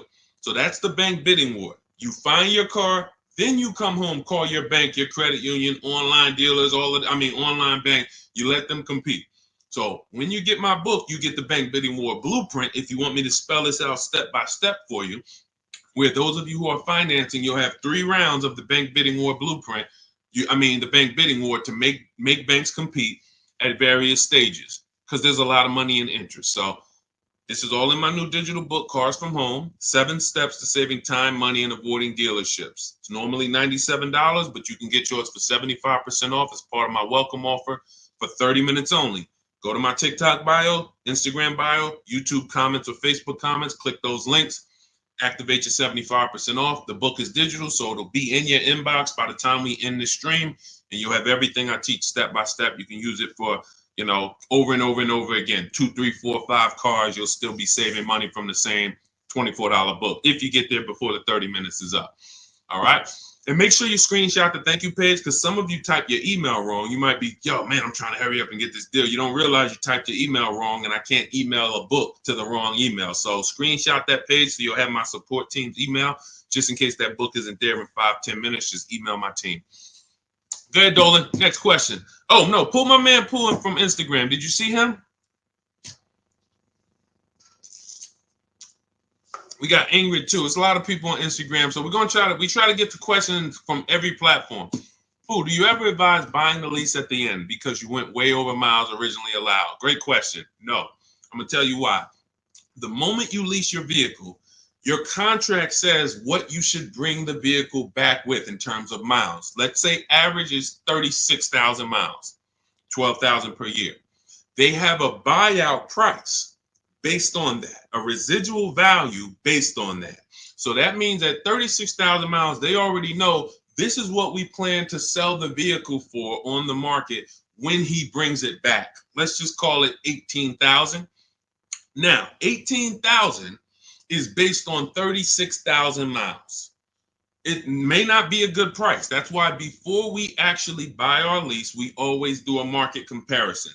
Is the price I'm going to buy my lease for even a below market price? If I could go get a used car that is similar miles, similar condition, similar features, but I can get it for 2, 3, 4,000 less, then my lease buyout price is overpriced. It's over market. So that's step one. We have to do a market assessment before we even consider buying the lease. But here's the bigger thing about going over miles. Just because you put 20 more thousand miles on it, that purchase price of 18,000 is still based on 36,000 miles. So you got now 60,000 miles. You're going to pay the same 18. You can't go to them and say, well, I got 60,000 miles. Can you lower that to like 14? No.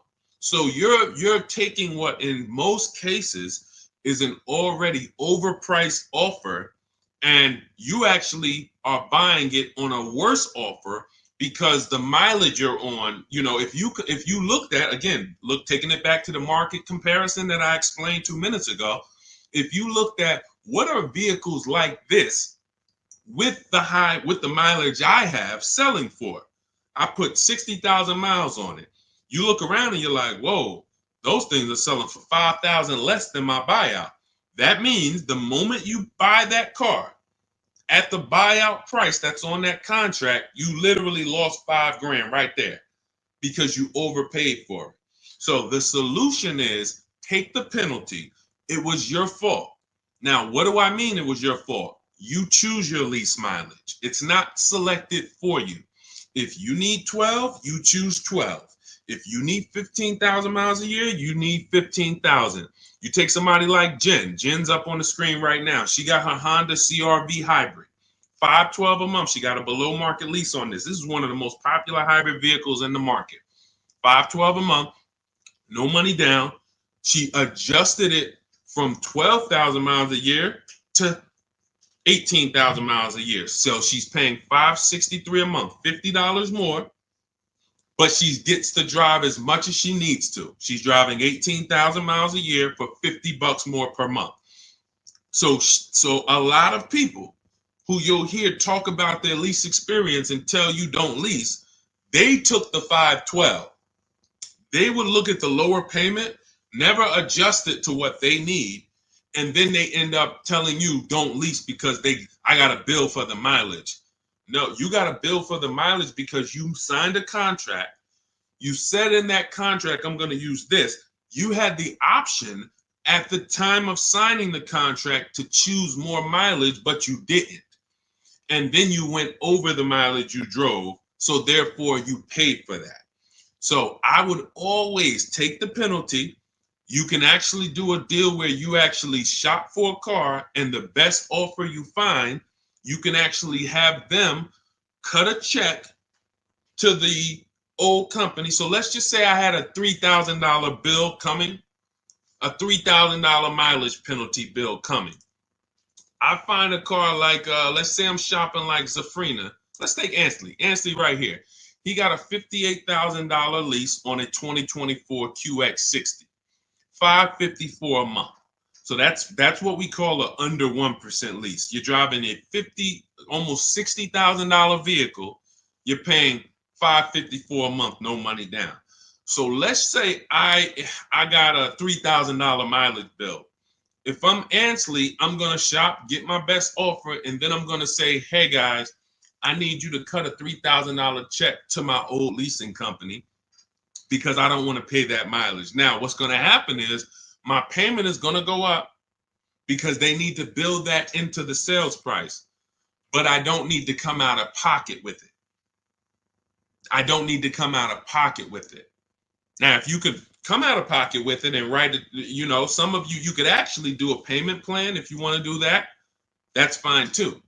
But I'm talking to the people who you're like, all right, I don't necessarily want to come out of pocket with the penalty that I'm going to get for the mileage.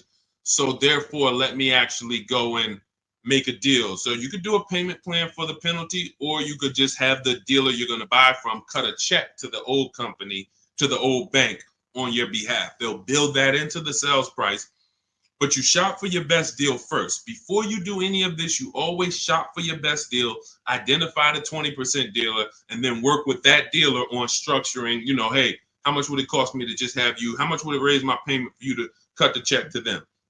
Okay. And also, we do an equity assessment, Pooh. Step 2 in my book. Call your leasing company, find out what your payoff is. Go to our 6 sites, not our 6 sites. Go to these 6 sites we get offers from: Carvana, Driveway, Kelly's Blue Book, Instant Cash, CarMax, Car Gurus and Auto Nation, maybe you can sell the car and come out with a lower penalty based on selling the car. Because if you sell the lease, there's no penalty. So, but you know, if you could sell it for 20, but you owe 21, then you just cover the difference and you pay the 1,000. So again, this is how we work with people. There's a reason people work with me. I'm not just a regular guy, and thank God I spent a lot of time learning this business, and I spent a lot of time in dealerships people can't work at. That's really the fact. A lot of the dealers, when I went to Mercedes, Ray Catena, if I hadn't worked at Ray Catena, I wouldn't know this. I went from being a GM salesman to Ray Catena said, listen, if you're going to work here, you know, we don't have finance managers. You're going to be the finance manager. You're going to have to get the customers approved. You're going to have to understand the rates residuals. This is stuff I didn't do at GM. And so I thank God that was a blessing for me to start my career with Mercedes at Ray Catena. Yankee Stadium, top 3 dealers in the country. You know, so when car salesmen hear me talk, it's like they don't understand it. And I get it. They're not trained the way I was trained. They didn't work where I worked. They were trained to just go get the numbers from the manager. That's why I could explain this from a financial standpoint. And this is what we do. So if you want to understand more about, you know, you want the step-by-step blueprint, grab Cars from Home, 7 Steps to Saving Time, Money, and Avoiding Dealerships. That's my new digital book, 5-star rated. You can get it for 75% off. It's normally $97, worth every penny.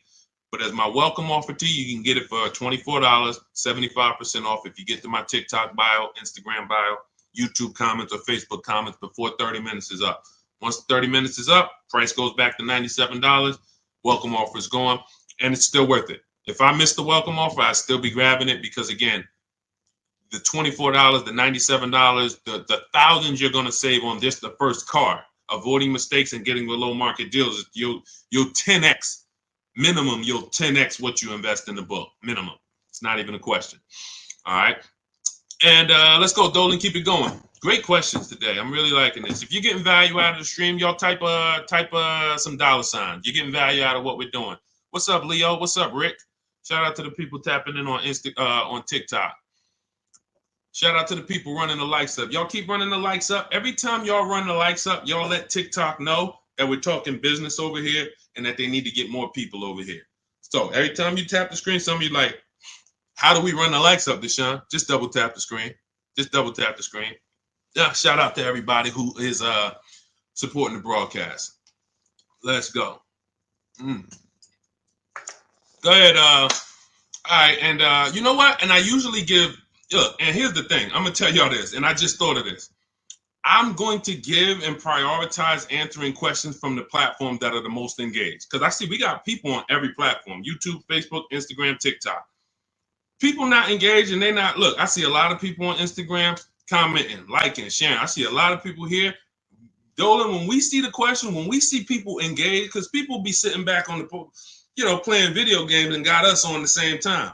We got to give our attention to the people who like, yo, let's go. We over here. Thank you, Big Mike. Shout out to the sheriffs. I see you on TikTok. Go ahead, Dolan. All right, here we go. When you lease, can you only deal with that dealership? Well, we never lease without a dealer winning the bid. So I want you to think about it like this. Whatever car you choose and you want to lease, that dealer, that car is all around the country, sprinkled all around the country. That dealer might have more than one, but in the state alone, there might be 10, 15, depends on the car. Now, when you look at the car, do you have to realize it's like when you go into the store and you're looking at spaghetti sauce. You go in the ShopRite, spaghetti sauce is $4.99. You go into Pathmark, it might be $6.99. You go into Stop and Shop, it might be $5.99. The exact same brand, same product, but it's a different price. You go on Walmart.com, you see it's on sale today for $2.99. Different prices at different places. So you don't have to service from there. Whoever wins your bid to buy your car, you don't need to service from there. You literally can buy from who wins the bid. You service from where it's the most convenient. If a dealer an hour away won the bid, that's who you buy from. But that you could service right up the road. Okay, I don't know if that was the question you're asking. If you want to ask a follow-up, Ingrid, feel free to ask a follow-up. Go ahead, Dolan. I see you. She's like, I'm paying attention. Car Share Merch Corner. Is it a good deal for $13,000 off an MC20 special? I can show you better than I can tell you. Let's just say, right, Sean's thinking like you. Sean's like, man, you know, I got this dealer offering $13,000 off. That sounds good. Well, let's look at his F-150 Lightning XLT. He ended up getting over $20,000 off, almost 21. Had he took 13 from one dealer, he would have been leaving $8,000 on the table. He would have overpaid by $8,000. And this is why I say negotiators pay market value, because I'm sure you negotiated for that $13,000 off. I'm sure you didn't walk in and just say, hey, give me a price, and they gave you $13,000. You probably spent time, energy, and money to get that $13,000 off. But if Kimberly had done what you did on her Maserati, her $86,000 Maserati, she would say, oh, $13,000 off. That sounds good. That just sounds good. Then she wouldn't have got her $20,700 off. Now, how do we know these are the below market deals? How do we know that $20,000 on Kimberly and Sean's deal was the below market deals? And it was. How do we know it wasn't more money? Like Milligan. Milligan got, using our system, all of these people used our system, but Milligan got one of the biggest discounts I've ever seen. She bought a Mercedes EQE, $27,000 off. You got to zoom in, and I'm gonna, snip this different and zoom in on it. You can see the lines here with the yellow $79,000 vehicle. She ends up getting it for $51,000 after all the discounts and rebates. So how do we know that they were below market? They had all these other offers. That's the key. Kimberly knew this $20,700 off is the best because I have 7 offers higher than this. Different dealers, a lot higher than this. Now, if you told me, Car Share, Deshaun, $13,000 off a good deal, I got another dealer who's only giving me 10. I got another dealer who offered me 7 off. I got another dealer who offered me 5 off. Then I would tell you $13,000 is the win. Go ahead, grab it. But because you don't have that, you negotiated versus doing what we do, which is get bids. Now you're at the mercy of trying to hope you're at the bottom. You can't win. You just can't win. That's why negotiators pay market value and not below market value. You can't feel for the bottom. You can only assess the market, multiple offers, get to the bottom, 5 to 7 offers, pick the best one while you relax at home. It's just it. It's just it. Oh, great question. Common question that a negotiator asks. Man, I talked them down this much, Deshaun. This got to be good, right? What do you have to compare it to? Nothing. Okay? Get more offers. You could do it your way, call around. You could do it my way. Email, scripts, all in my book. It's up to you. Go ahead, Dolan.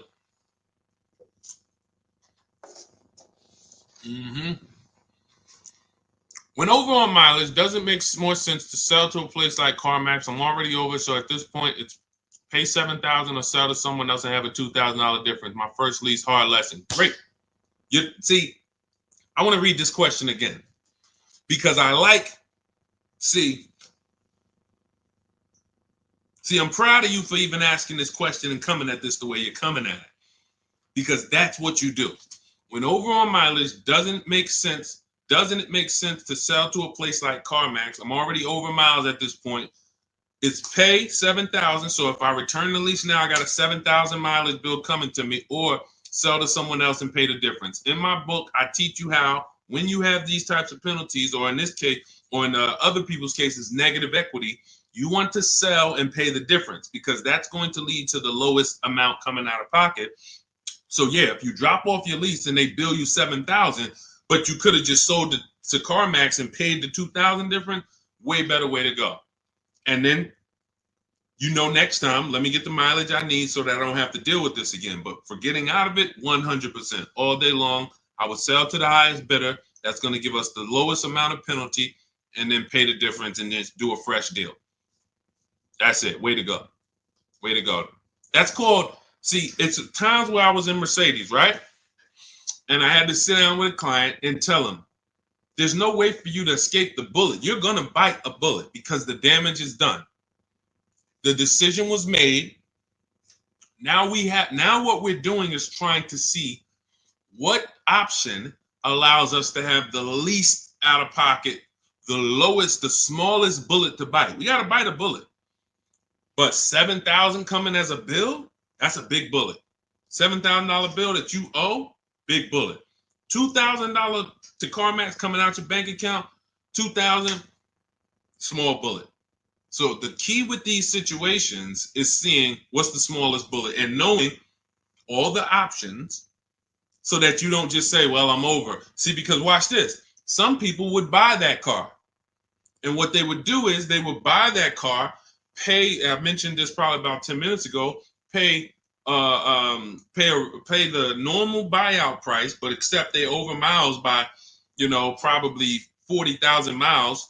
So a car that should have been 12,000, they buy it for 20, and now they're invested in that car. Financing those losses is horrible. That's a huge bullet. So there's all types of bullets, and what you need to know, and you already know this, but what anyone outside of you needs to understand is, when I got myself in these situations, I need to know every single option for getting out of it.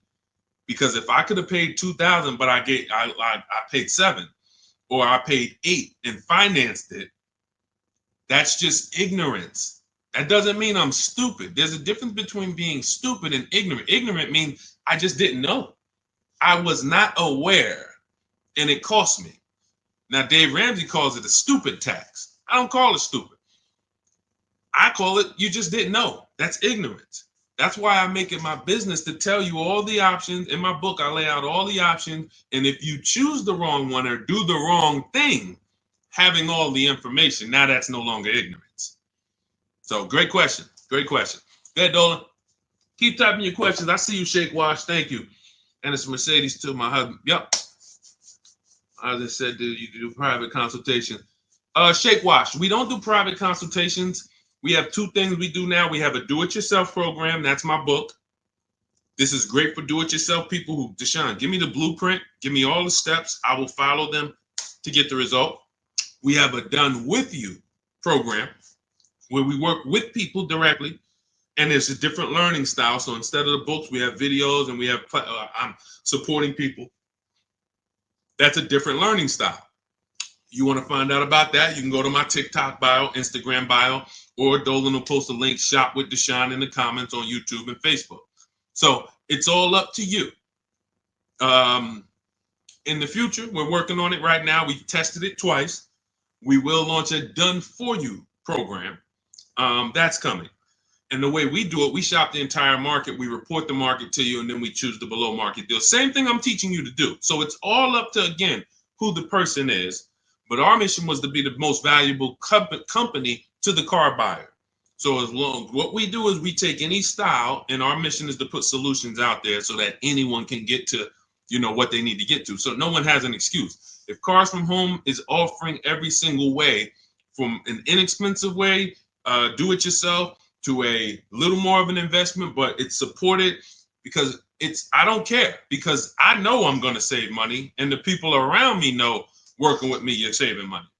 It's not even a question. That's what I'm known for. Before I came to the internet in New Jersey, my friends and family was calling me, listen, I need a car. Listen, they knew, call Deshaun, call Deshaun, call Deshaun. Once I came to the internet, it's like, yo, I don't do that no more, family. Like, I love you, but I'm teaching people. I need thousands of people to know this information. So a couple friends and family said, all right, D, where do I go? What do I sign up for? All right, give me the book. So it's, so the mission is not changed. It's just now we have to help more people. So, but yeah, I mean, there's no one attached to me who knows me who would be like, yo, knowing Deshaun hasn't saved me $10, $15, $20,000 just knowing him when it comes to this car stuff. That's what I hold myself accountable to. All right, go ahead, Dolan.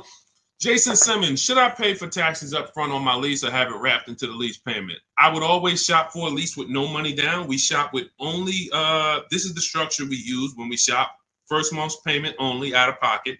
because with a lease, you pay at the beginning of the month. So when you see these people, India, when you see these people, Zafrina, Ansley, they all are, when they say no money down, they're paying their first month's payment and then they drive off.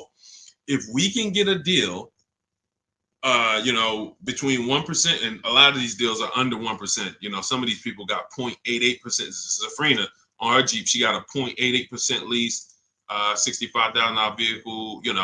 So what our goal is, under 1.5% is the best offer after, because the lease programs change. So sometimes it's super, very, very hot vehicles, and the lease programs don't have much support. So your best offer is going to be 1.4. You're going to see other vehicles 1.5, 1.6, 1.7. You're going to see other offers, that are a lot higher, but the best dealer might come in at 1.4. Okay, if you really like that vehicle, then I would take it.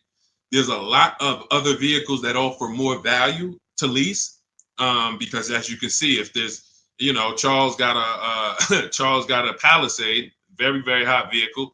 He got as a 1.25, I believe, 1.23, $48,000 vehicle, $597. That's a hot vehicle. Palisade has been hot. Kia Telluride has been hot. So to pay 1.4, 1.5, you have to really, really want that vehicle. But that's the cap. So if we find a vehicle, as long as it's under 1.5, it's good value. It's a deal. Lower the better. But down payment comes to affordability. That's all that matters when it comes to down payment. That's all. If you look and you say, all right, I shopped all my offers, I can see right. Let's just go back to Charles. Let's use Charles for an example on his Palisade. Let's say you're Charles. You use our system, you get all your offers, you see that your payment is $597 a month for this Palisade, $48,000, no money down. You might say, all right, I really want my payment to be, you already know this is a deal. It's already a deal.